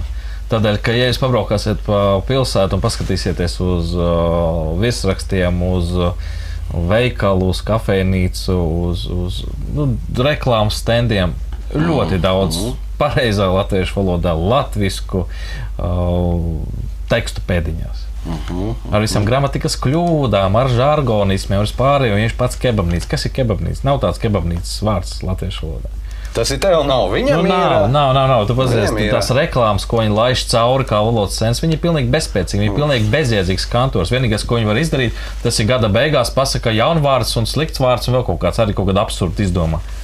Jo valodas centra Latvijā ir pilnīgi nekādas jēgas šobrīd. Tāpēc jūs pasakāsiet par Rīgas centru, jums nebūs sajūta, ka jūs esat Latvijā, jums būs sajūta, ka jūs esat, es nezinu, tur Lielbritānijā, Zviedrijā, kaut kur nezinu. Sāksim ar to. Tas ir no citas skatu punkta. Tas ir tas, šitas te būs Valsts valodas centram, ko darīt. Tā zaļmaldināšana, es izlasīšu, kas ir tulkots no angļu valodas greenwashing, ko sauc par zaļo spīdumu, ir reklāmas vai mārketinga veids, kurā zaļais PR un zaļais mārketings tiek maldinoši izmantot, lai pārliecinātu sabiedrību, ka organizācijas produktu mērķi un politika ir videi draudzīgi. Tas ir zaļmaldināšana, un šito valodas centrs arī varēs ieviest. Bet kārtējais kantoris, kurš sēž, saņem nemazu naudu par to, ka viņi neko nedara. Viņi ir pilnīgi bezspēcīgi. Un te cilvēki ir atkal jautājums. Tas bija tas, jūs vainīgi. Jā. Jūs vainīgi. Pareizi. Sabiedrība vainīgi. Un te ir tas jautājums. Krievu valodā, ja kebabnīcā runātu, ātri mūsējie bāliņi sakārto šo jautājumu. Ko jūs? Angliski? Trakšnēs. Angliski tas jau neapdraud mūs. Un lūk, tās divējādās vērtības, tā līšana, līšķošana, tā pazemība, pazemošanās. Jo tad, kad jūs aiziet uz kebabnīcu un ar jums nerunā latviešu valodā, un te saka, krieviski nerunā, tad kā tu vispār tur un viss, un tā mūs pazemo, mums taču jābūt latviešiem. Bet aizējāt, uz šādām, un kebabnīca jau nav vienīgās. Tur ir daudz visādu pakalpojumu sniedzēju, kas nerunā latviski. Volti, viss ir pakīši. Un šeit gan, lai viņi ir gājās, kā angļi jau tā kā mūsēji. Viņi ir nelaimi tajā, ka viņi jau reizē par to angļu valodu vispār nejēdz. Un tad, ir tik jautri, ka adresi nevar atrast. Labi, ne par to stāsts. Kas mums notiek Oksfordā? Parādām video. Oksfordā? Latvijas vidusskolu beidzēji tiek diskriminēti ceļā uz prestižas izglītības iegūšanu. Šādi secinājumi Panorāmā izskanēja pirms aptuveni 6 gadiem, kad sižetu sērijā jau analizējām to, kas prestižākās augstskolas neapmierina mūsu izglītības sistēmā un kā to labot. 6 gadus vēlāk varam teikt, ka Kembridžas universitātē pašlaik Latvijas diploms ir derīgs, bet ar to vien nepietiek, taču Oksfordas universitātē bez izmaiņām mūsu vidējās izglītības atestāts saņems atteikumu. Vairāk Vitāna Strate. Rolands Lopatko pašlaik ir Latvijā, jo Kembridžas universitātē Lielbritānijā studentiem ir brīvlaiks. Puisis studē 2. kursā matemātiku, un durvis uz prestižo universitāti viņam pavēra starptautiskā bakalaurāta programma, ko viņš apguva, mācoties Rīgas valsts 1. ģimnāzijā. Citādi tikt šajā universitātē būtu krietni grūtāk. Pagājušajā gadā no Latvijas mācījās 24 studenti. Tas ir kopā gan bakalaura grādam, gan maģistra, gan doktorantūrā. No Lietuvas mācījās 78. Panorāmā pirms vairākiem gadiem jau vēstījām, ka labākās britu augstskolas Latvijas centralizēto eksāmenu rezultātus neatzīst. Pašlaik sazinoties ar Kembridžas universitāti, rakstiskā atbildē uzzinām, ka Latvijas vidusskolas diploms šobrīd atzīts par derīgu. Tomēr, lai iestātos, vajadzīgi arī kādi citi sasniegumi. Uzņemtie studenti, kas ieguvuši atestātu par vidējo izglītību, parasti ir apguvuši papildu kursus ārpus skolas programmas. Tie ir arī sasniegumi olimpiādēs vai testos.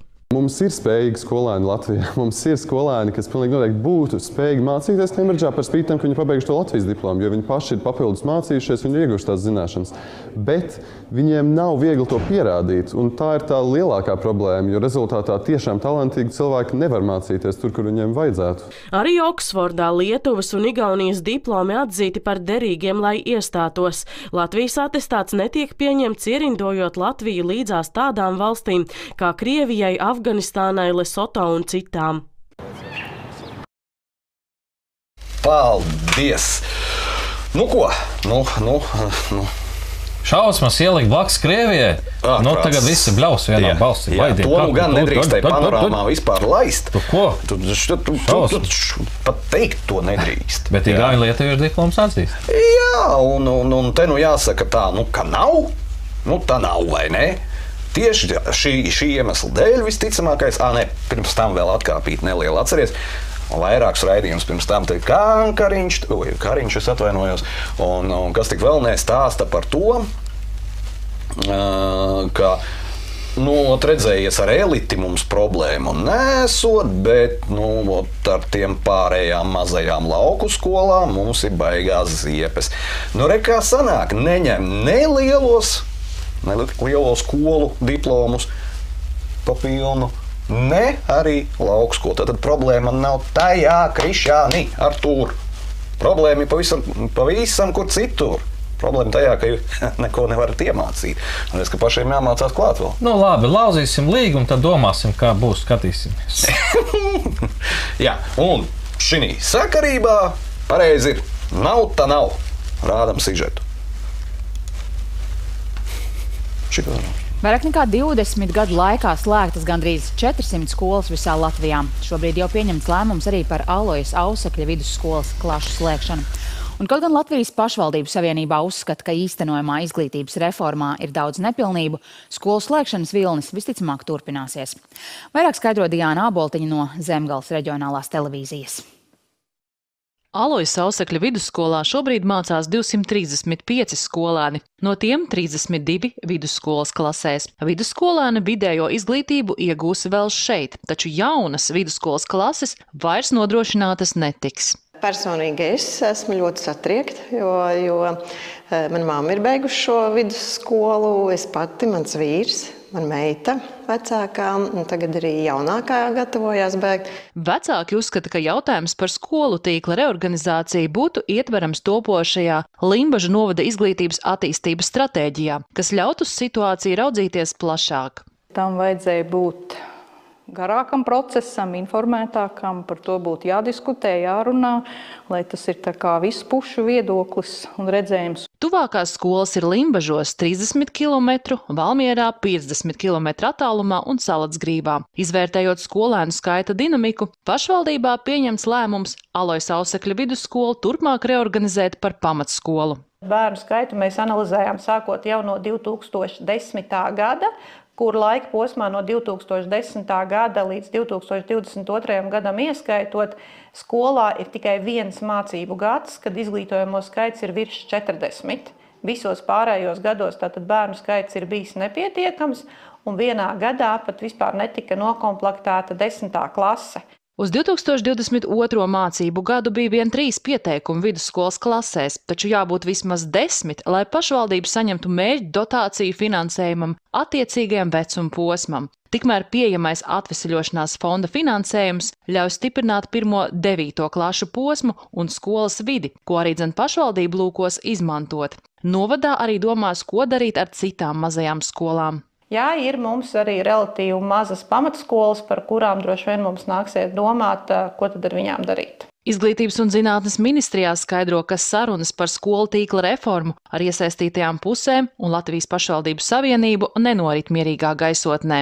Jā, sarunas nav vienkāršas, jo katrā pašvaldība ir individuāli gadījumi, kāpēc ir pamatojums, kāpēc ir viena, otrā un trešā izglītības iestāde. Daudzām mazām klasēm nodrošināt pretī pedagogu, tas ir izaicinoši, līdz ar to ir jāmeklē citi risinājumi. Mēs aicinām ministriju uz nopietnu sarunu par to skolu tīklu, nevis kaut kā mēģināt ar voluntāriem pasākumiem vēl kaut ko aizliegt bez finansiāla pamatojuma apakšā.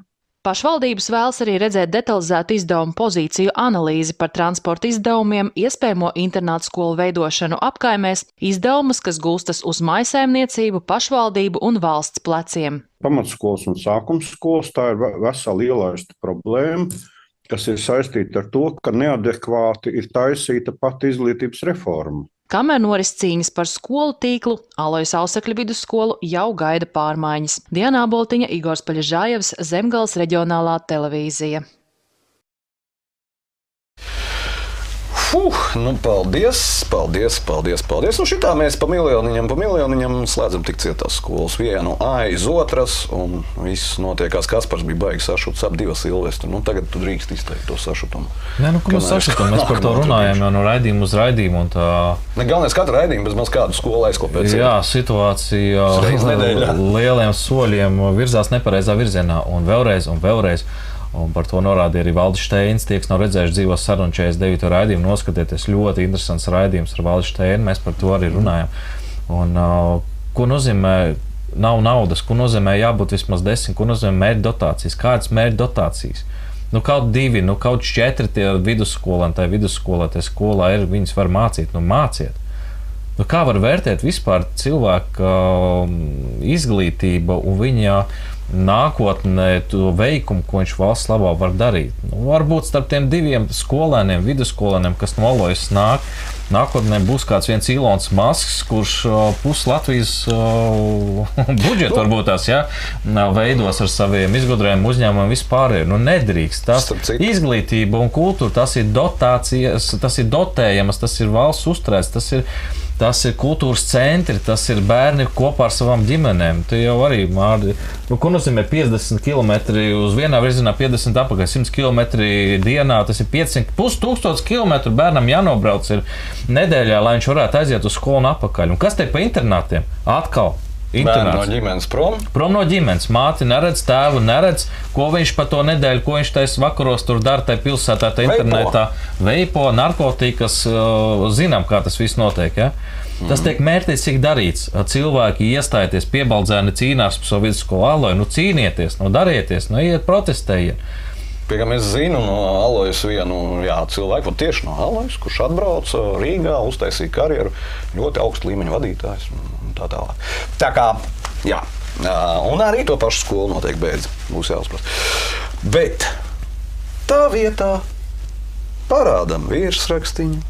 Iedzīvotājiem vairs nav pasta nodaļas, stacijā nepiestāja vilcieni, Preļļnovada iedzīvotāji sašutuši par gaidāmu biblioteku slēgšanu. Jā, pēc tam tā nav pirmā biblioteka, ko viņi jau slēdz. Un tur jau rakstā tiek atklāts... Tūlītās parāda. Turpinē. Vēl viens raksts LA. Tie, kuri nepareizi rakstu. Jā. Tas ir pirms... Kurš mums tas gads ir tagad? 22. gada 7. oktobrs. Kāda ir biblioteka loma mūsdienu apstākļos? Kāda ir biblioteka? Un tur ļoti skaisti uzrādīts, kā cilvēki iet uz biblioteku, kā viņi nevar atļauties grāmatas, tad viņi iet uz biblioteku, kā viņi attiecīgi apmeklē to kā kultūras iestādi, kā viņi tur darbojās. Nē, nav vajadzīgs. Tāpēc vajag slēgt bibliotekas, lai cilvēkiem nav, kur, kā viņi saka, mums nav pasta nodaļas, mēs ejam uz turien nopirkt aploksnu un marku. Es teikšu, jā. Tie ir kultūras centri. Tie ir kultūras centri, kas tiek arī iznīcināti. Un redzēju, pieprasījums pēc viņiem aug, un cilvēkiem izrādās bibliotekas ir vajadzīgs.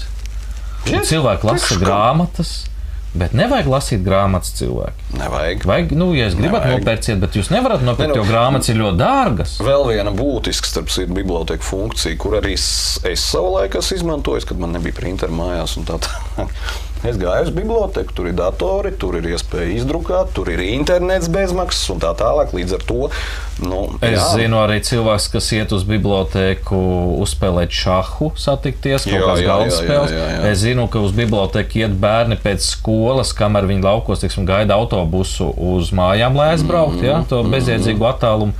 Tā ir tāda vieta, kur cilvēki kopā, tā ir droša vieta. Nevajag. Un nereti labāk iekārtot nekā piedošana. Mēs kā paši ikdienā dzīvojam. Un atkal svēršos pēc cilvēkiem. Šajā gadījumā bija Preļļu biblioteka. Cilvēki nāk kopā, cilvēki iestājās, cilvēki ceļ savu balsi un stāsta, ka viņiem ir vajadzīga tā biblioteka. Un tieši tā, kultūras vietas ir vajadzīgs. Jo iznīcinot kultūru, tie cilvēki apzinās, ka kur tā viņi paliks un kas tā viņiem būs. Paši cilvēki kopā un aizstāvam. Mums ir jāsaglabā, jo vairāk mēs izdosies saglabāt, jo labāk. Pēc tam atjaunot to visu būs ļoti grūti. Piemēram, Ogrēlē atvēra jaunu biblioteku, uzbūvēja visu cieņu. Jāsaka. Tiešām es tur biju. Salīdzinoši veco, fantastiski. Un cilvēki tur bija. Tur nebija tā, ka cilvēku nebija. Es pavisam nesen Preļļos biju pagājušajā nedēļā, strādāju Preļļu vecākajā restorānā. Un tik tiešām ir saglabājuši no tiem laikiem vēl to vietu un telpu un cīnās. Bet atšķirībā no Rīgas, viņam viena nianse ir pilsētā, viņiem gaismu slēdz naktī ārā vienos. Rīgā tā kā 3 uz stundiņa, viņam no 1 tā kā līdz 5 vai kaut kā. Es biju tādā šokā mazliet, es braucu vienkārši pēkšņi pazūd elektrība, visur pazūd. Visur. Ir tumšs. Tā kā neģera. Jā, labi, bet... Saglabājiet savas kultūra vietas, neļaujiet, dariet visu, ko es varat izdarīt, iet kopā, cīnīties. Katrs pats šobrīd pašiem jāgrupējas, jāpastāv sev. Jo neviens pa jums jāticiet man, bet reka baidās. Baidīties viņi tomēr baidās. Tas ir piemērs ar to elektrību, jā? Nu, ja neviens nenāk un neprotestē, tad jūs piekrītat. Jā, tieši tā. Viena lieta... Es zinu, ka Kaspars ļoti par šo ir sacepies. Es parādām varbūt no sākuma ekrānu. Jā. Piededzis, jā. Tad izgraužu postījums var palīdzēt novērst tā dabiskie ienaidnieki, bet tad, Kaspar, mēs rādām to video, Jā, maziņš komentārs, bet rādīsim video. Parādu, pirms to viņa rādas, pastišos, es pareizais. Jā. Bija 2 video, ko Jā. Jā, tas būs īstais.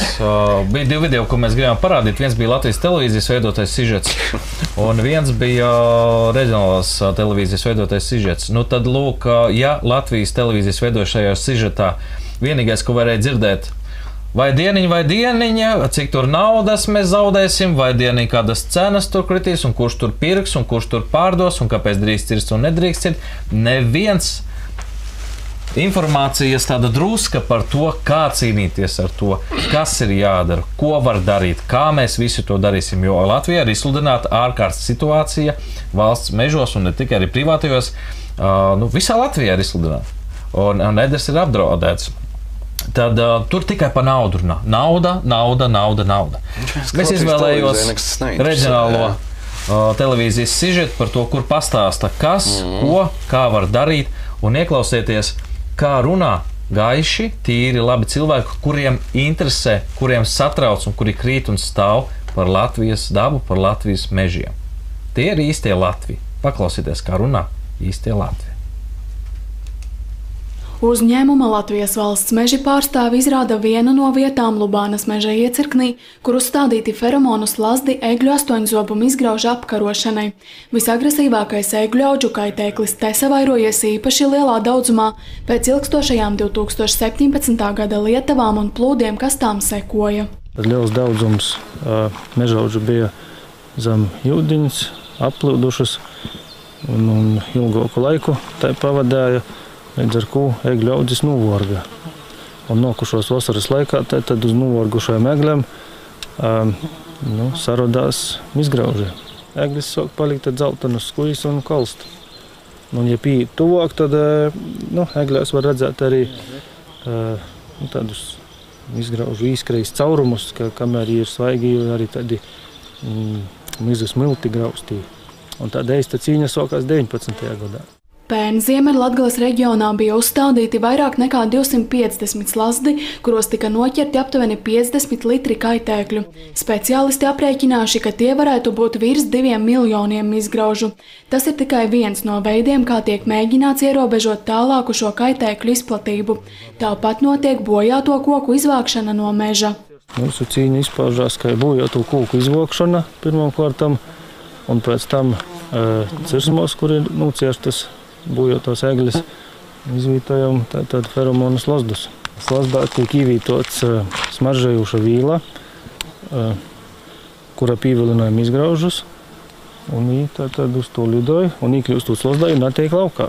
Ja par 19. gadu mēs nocērtam 304 hektārus vienlaidus cirtī, tas nozīmē, ka kalcirtis novocam bojotus kūkus un vairāk nekā 1000 hektāru mēs veicam izlases veidā, izvocam bojotus kūkus. Tad ir valstis, kur Čehija, Vācijas dienvidi, Itālijas ziemeļi, kur izgraužu bojājumi ir daudz lielākos apjomos nekā pie mūsu. Salīdzinot ar pagājušo gadu, šogad egļu astoņzobumu izgraužu aktivitāte ir zemāka, jo aizvadīts vēss pavasaris, kad laikapstākļi bija nelabvēlīgi kaitēkļu izlidošanai. Tomēr spriest par kopējo šī gada situāciju ir pāragri, jo vēl gaidāms otrs izgraužu lidojums. Tad tā lielo ir motisēja, un šitos tie kopureis, kas uz soņa matīt. Un tad tos kopuru liksdes saucamos ir kolā. Ko redzēt, ka īstamā liksdā arī attīstās. Izgrauži izlidoja maija sākumā, ir silts, labvēlīgs laiks šogad, ka ir aizbija vāsāk. Un otrē, Otrā izlidošana notiek jūlijā.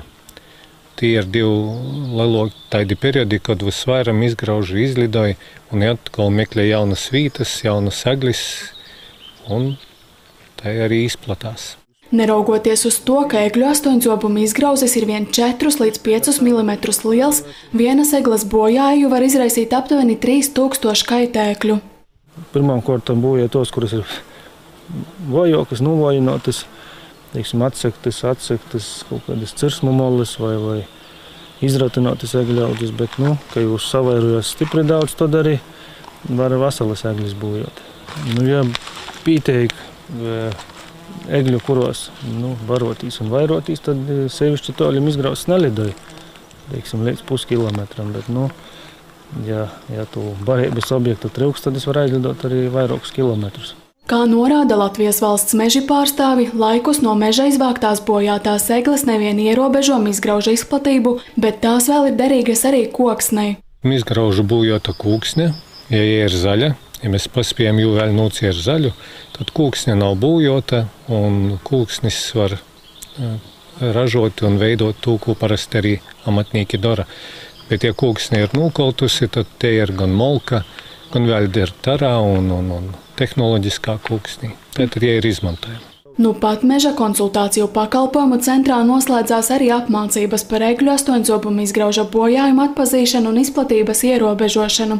Tās apguva 9 speciālisti, kuri turpmāk šajā jomā sniegs konsultācijas tieši privāto mežu īpašniekiem. Paldies! Jā, šis video sižets nebija pirmā svaiguma. 2020. gads, 19. gadā bija tas pirmais vilnis, un izrādās, ka šī problēma ir ļoti plaši izplatīta Eiropā šobrīd. Un tādā valstī kā Šveicē varētu domāt, kur viss tik strikti un pēc visiem kanoniem un visi ievēro, ka Šveicē vairs nav nevienas egles, kur nebūtu apskādēta. Un arī Latvijā izrādās Latvijas Gaujas Nacionālajā parkā pilnīgi visas egles ir apskādētas, un tur arī problēma ir tāda, ka pat ir liegums tur attiecīgi viņus zāģēt un izvest dēļ visādiem likumiem, ko izdomājuši dažādi interesanti cilvēki. Bet jā, arī Latvijā viss plešās šogad ir izsludināta ārkārtas situācija, ja jau viņi tur augšā universitātes izsludināja, tad problēmas ir lielas. Kas ir egle latviešiem, tie, kas ar folkloru nodarbojās un zina, tie zina. Tie, kas nezina, uzzinās, painteresēties. Bet šis jautājums ir ļoti, ļoti, ļoti smags. Jā, ko lai saka? Mums ap citu, jā. Es biju arī vakar pacēlis, domāju, vai tiešām nav dabisko ienaidnieku šim izgrauzim, jā? Nē, izrādās, ka ir. Ir dzenis, ir plēsēja vaboles, skudra vaboles un citi, kas šos izgraužus labprāt ņemā nost. Bet problēma slēpjas kur? Tad, kad mums dižie naudas pelnītāji un eksportētāji un naudas ir tik daudz kā nekad, taisa nenormāls kailcirtes, kad viņi netīra mežus vai, pareizāk sakot, visu pārtīra, neatstājot krituši kokus kaut kur, lai varētu šie dabiski ienaidnieki attīstīties un savu populāciju veikt, tad, lūk, notiek tas, kas notiek. Tā kā ekosistēmā ir problēmas un te daļa, atbildības jāuzņemās tieši pašiem cilvēkiem, kas saka, nauda ir naudai, bet tomēr ir svarīgākas lietas. Un tas pats sasaucās ar izglītību. Nauda naudai, bet tas cilvēks nākotnē Latvijai. Ja? Un par to ir ļoti nopietni jādomā. Jā, es vēl gribēju piebilst, parasti jau vienmēr daba ir gudrāka par to cilvēku, bet cik ilgi tas tā būs, jā? Un jāatrod izeju no cilvēku radītajām problēmām, jā? Bet vai tas tā būs mūžīgi? Nezinu. Cerams, ka jā. Savādāk tā izstās nekas labs nebūs. Bet nevaram mēs bez tā valsts ieņēmumu dienesta, nevaram mēs bez viņa parādām virsrakstu. Apvienotais saraksts, saņēmies un saka Ašrādenam atlaid beidzot to Jaunzemi. Viņa taču tur tāda, šitāda, slikta, laba, paldies, un tā tālāk. Bet es domāju, ka Ašrādens savukārt viņiem pateiks, ejiet, ka jūs... Tev mikrofons gar krāklu rīvējās. piedod, ja nevari tā. Neko viņš nepateiks. Jaunzemē šogad beidzās termiņš un notiks jauna valsts ieņem dienesta direktoras ievēlēšana, iestatīšana, iebīdīšana un kas tik vēl ne, un nedod Dievs, ka viņi paliks uz otru termiņu. Nu, tas jau būtu vispār, bet tas jau nerisina. Bet iespējams tas ir. Jā, protams, Latvijā viss ir iespējams. Ar visu izgrauzi kopā. Bet tas jau nerisina to jautājumu, ka to nesmukumu, to visu, kas ir valsts ieņem dienests un kā arī Valdis Steins norādījis ap citu raidījumā, kas ir valsts ieņem dienests, to arī nostādīs raidījumā, neteikšu, varat atrast Latvijas Tautas kanālā. Tad kā ziņā rakstīts, sācis pozitīvo atsauksmju medības. Ko tas nozīmē? Es gribēju turpināt, ka labi, Ašarādens pasūtīs 3 mājas tālāk apvienoto sarakstu. Viņam Jaunzeme vajadzīgi, ja? Savukārt Jaunzeme ir izdomājusi, parādām virsrakstu. Ar virsrakstu pietiks. Vide sācis pozitīvo atsauksmju medības. Aha, paldies! Un ko taši ietur grib samedīt? Izsūtījusi vēstuli, jā. To nesūtīja Jaunzeme, to sūtīja citas nodaļas vadītāji. Tā, jā, sabiedrisko attiecību, bet man baigi patīk ar iezvanīšanos viņiem un uzrunāšanu, tad jāskatās. Jūs vislabāk zināsiet, vai pirmais. Varbūt kādam labāk, ka jūs piezvaniet pats un piedāvājat, un tad, ja piekrīt tālāko procesu var pārņemt es, varbūt kādam pietiek, ka piezvanu es, varbūt kādam būtiska tieši pirmā saruna ar Ievu domātu Jaunzemi. Bet tu iedomājies situāciju. Es iedomājos. Piezvana tev tavs nodokļu inspektors kā uzņēmējiem. Saka, ej, klausies, tu mums tāds baigi foršais esi. Negribu ar Ievu parunāt. Valsts ieņēmuma dienas šefu. Es atvainojos. Kur vēl labāk augsnu korupcijai potenciālai? Nu jā, par tām medībām tad varbūt Mārs pakaļ mazliet garām uz priekšu, bet tā doma ir tāda, ka valsts ieņem dienests mediju pozitīvs atsauksmes. Tas nozīmē, ka viņi vēlās, lai viņu darbinieki, konkrētie, kas strādā ar uzņēmējiem, un jo skaļāk, jo labāk, vai privātpersonas, vai pašnodarbinātie, lai viņi pastāst, cik viņiem ir laba pieredze valsts ieņem dienests, cik viņš ir lielisks, cik viņš ir fantastisks, un kā viņš viņiem ir palīdzējis, un kā Latvijas valsts ieņem dienests ir noteikti 1000 labāks nekā Igaunijas valsts ieņem dienests. Un lūk, tāds vajag. Un vajag vismaz 10. Jā, lai mēs varam reklāmas tūlīt uztaisīt. 10 pietiek. Sliktas atsauksmes nedrīkst. Nedrīkst uzzināt vai kaut kāds apšaubāms, jo tāds nedrīkst vienkārši. Bet tikai labas. Tā kā esiet, mīļie cilvēki, uzņēmē tik labi, aizsūtiet valsts ieņēmuma dienestam kādu labu atsauksmi par viņu darbu, lai viņi var jūsu, kā saka, to redzējumu ielikt savā 30 gadu jubilejas reklāmā, ko noteikti viņi rādīs gan Latvijas televīzijā, gan avīzēs, gan reklāmas stendos. Tam tērēs noteikti tik daudz naudas, kā nekad nav bijis. Un var jau būt, ka jūs arī uzaicinās piedalīties reklāmas rullītī, un mēs visā Latvijas tauta skatīsimies, cik labi jums ar viņiem iet. Jā. Jo, ja jūs to neizdarīsiet, varbūt viņa uztaisīs kādu uzrēķinu. Auditiņu uzsūtīs. Auditiņu atbrauks. Jā. Citāts vēl no tās vēstures. Lūgums tagad no jums katram par šo nedēļu padomāt, vai jums ir attiecības ar šādiem uzņēmējiem, kas varbūt būtu gatavi piekrist šim. Tas bija izcelts. Būtiskākais vēl izcelts. Jā.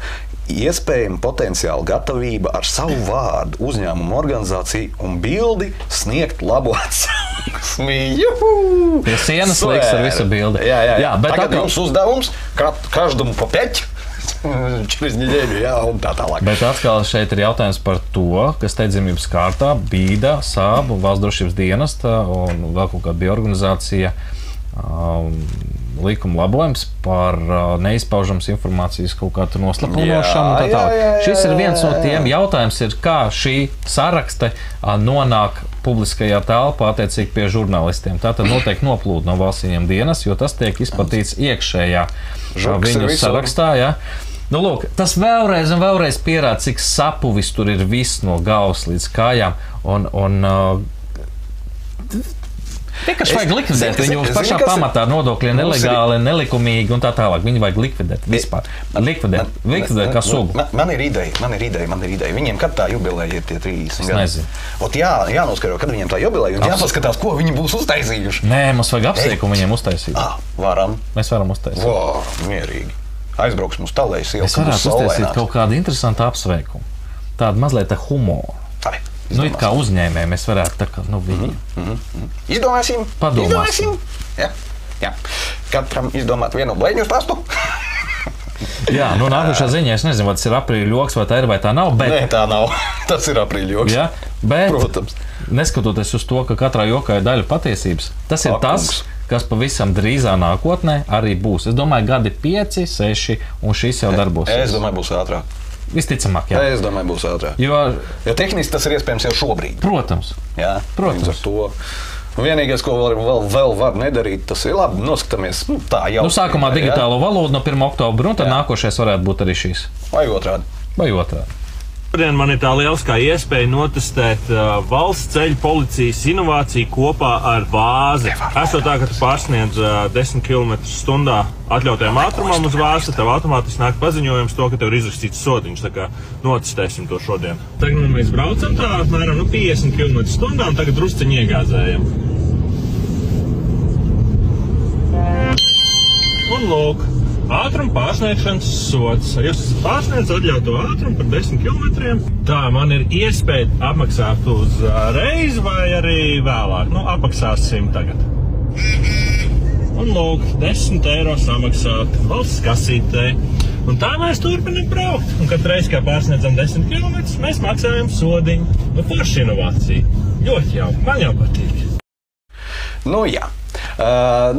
Čalim labu humoru izjūtu un, protams, pagaidām tas nav vēl, bet... Ko nozīmē labu humoru izjūtu? Tas ir nākotnes... Sociālo kredītu sistēmu. Jā, tas ir tuvā nākotnē, tieši tā arī būs. Un pie tam ne tikai par ātrumu pārsniegšanu, bet arī par ieiešanu nepareizā veikalā un par 2 pienu paku nenopirkšanu, bet tikai vienu un tā tālāk. Daži bija rakstījuši komentārā, kā tad viņi izsakos, ja mēs veizi, teiksim, neieslēdzam. Mīļie cilvēki, katrā mašīnā varēs uzstādīt kādu raidītāju vai jūsu mobilajā telefonā, un tajā brīdī, kad jūs vienkārši virzaties ātrāk nekā vajag, signāls tiek nosūtīts un attiecīgi rēķins jums atsūtīs. Es varu iedomāties, cik patīkam būs latviešiem, tie, kam patīk tomēr lidot pa tam šosejām.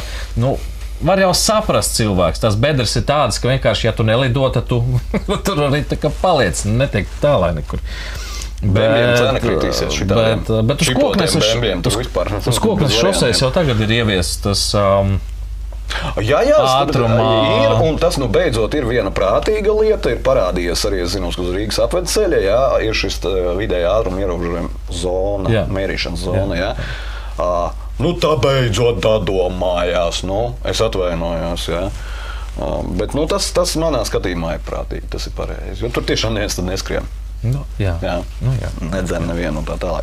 Tā kā, labi, atkal pusotra stundā. Nē, vēl viena tēma būs. Un tā vairāk būs par to, ko mēs jau raidījuma sākumā runājām, ieminējāmies. Varbūt kādam kaut kas tāds ir mājās un ir liekas. Tu par to. Es domāju, tu par to, ka Ogre nepiedalīsies talkā. Izrādās, viņa jau 3. gadu nepiedalās talkā. Nē, viņi var piedalīties, nepiedalīties. Man ir pilnīgi vienalga. Es pamēģināšu tagad atrast to, ko es gribu parādīt. Ko viņš ir. Var jau būt, ka kādam ir. Varam parādīt ekrānu. Šī tādu te mikrofoniņu komplektu mums ļoti, ļoti vajadzētu. Tūlīt beigšu rādīt, paskaidrošu, kāpēc. Tad idejiski, paldies, ir tā, ka mēs taisamies un plānojam arī dzīvās tiešraides no ielām, no dažādiem notikumiem un tā tālāk. Un ne tikai vasaras izbraukuma intervijas, un pasies arī Baldištēna mums ir paredzēta vasarā jūnijā Māras baznīcā, un tur arī šie mikrofoni noderēti, jo viņi ir bezvada. Jā, un vienkārši kāpēc tagad, tas, kā redzējāt, bija Facebook sludinājums Marketplace'ā, jā, nu, šorīt tā situācija, atcīmredzot, visiem to naudu ir tik labi. Jā, veikalā mēs nevaram atļauties nopirkt. Jā, tikai viņš ir stipri lētāks. Jā, tieši tā. Bet, mēs arī ekonomējam jūsu naudiņu galā, un savēju. Jā, vienkārši tagad šobrīd nesanāk tik daudz tās naudiņas, tāpēc lūgums. Ja kāds var palīdzēt, ja kādam ir mājās, mēs varam arī aizņemties tā kā paldiķas. Un tad uz tikšanos pirmdien. Jā. Pirmdien, jā.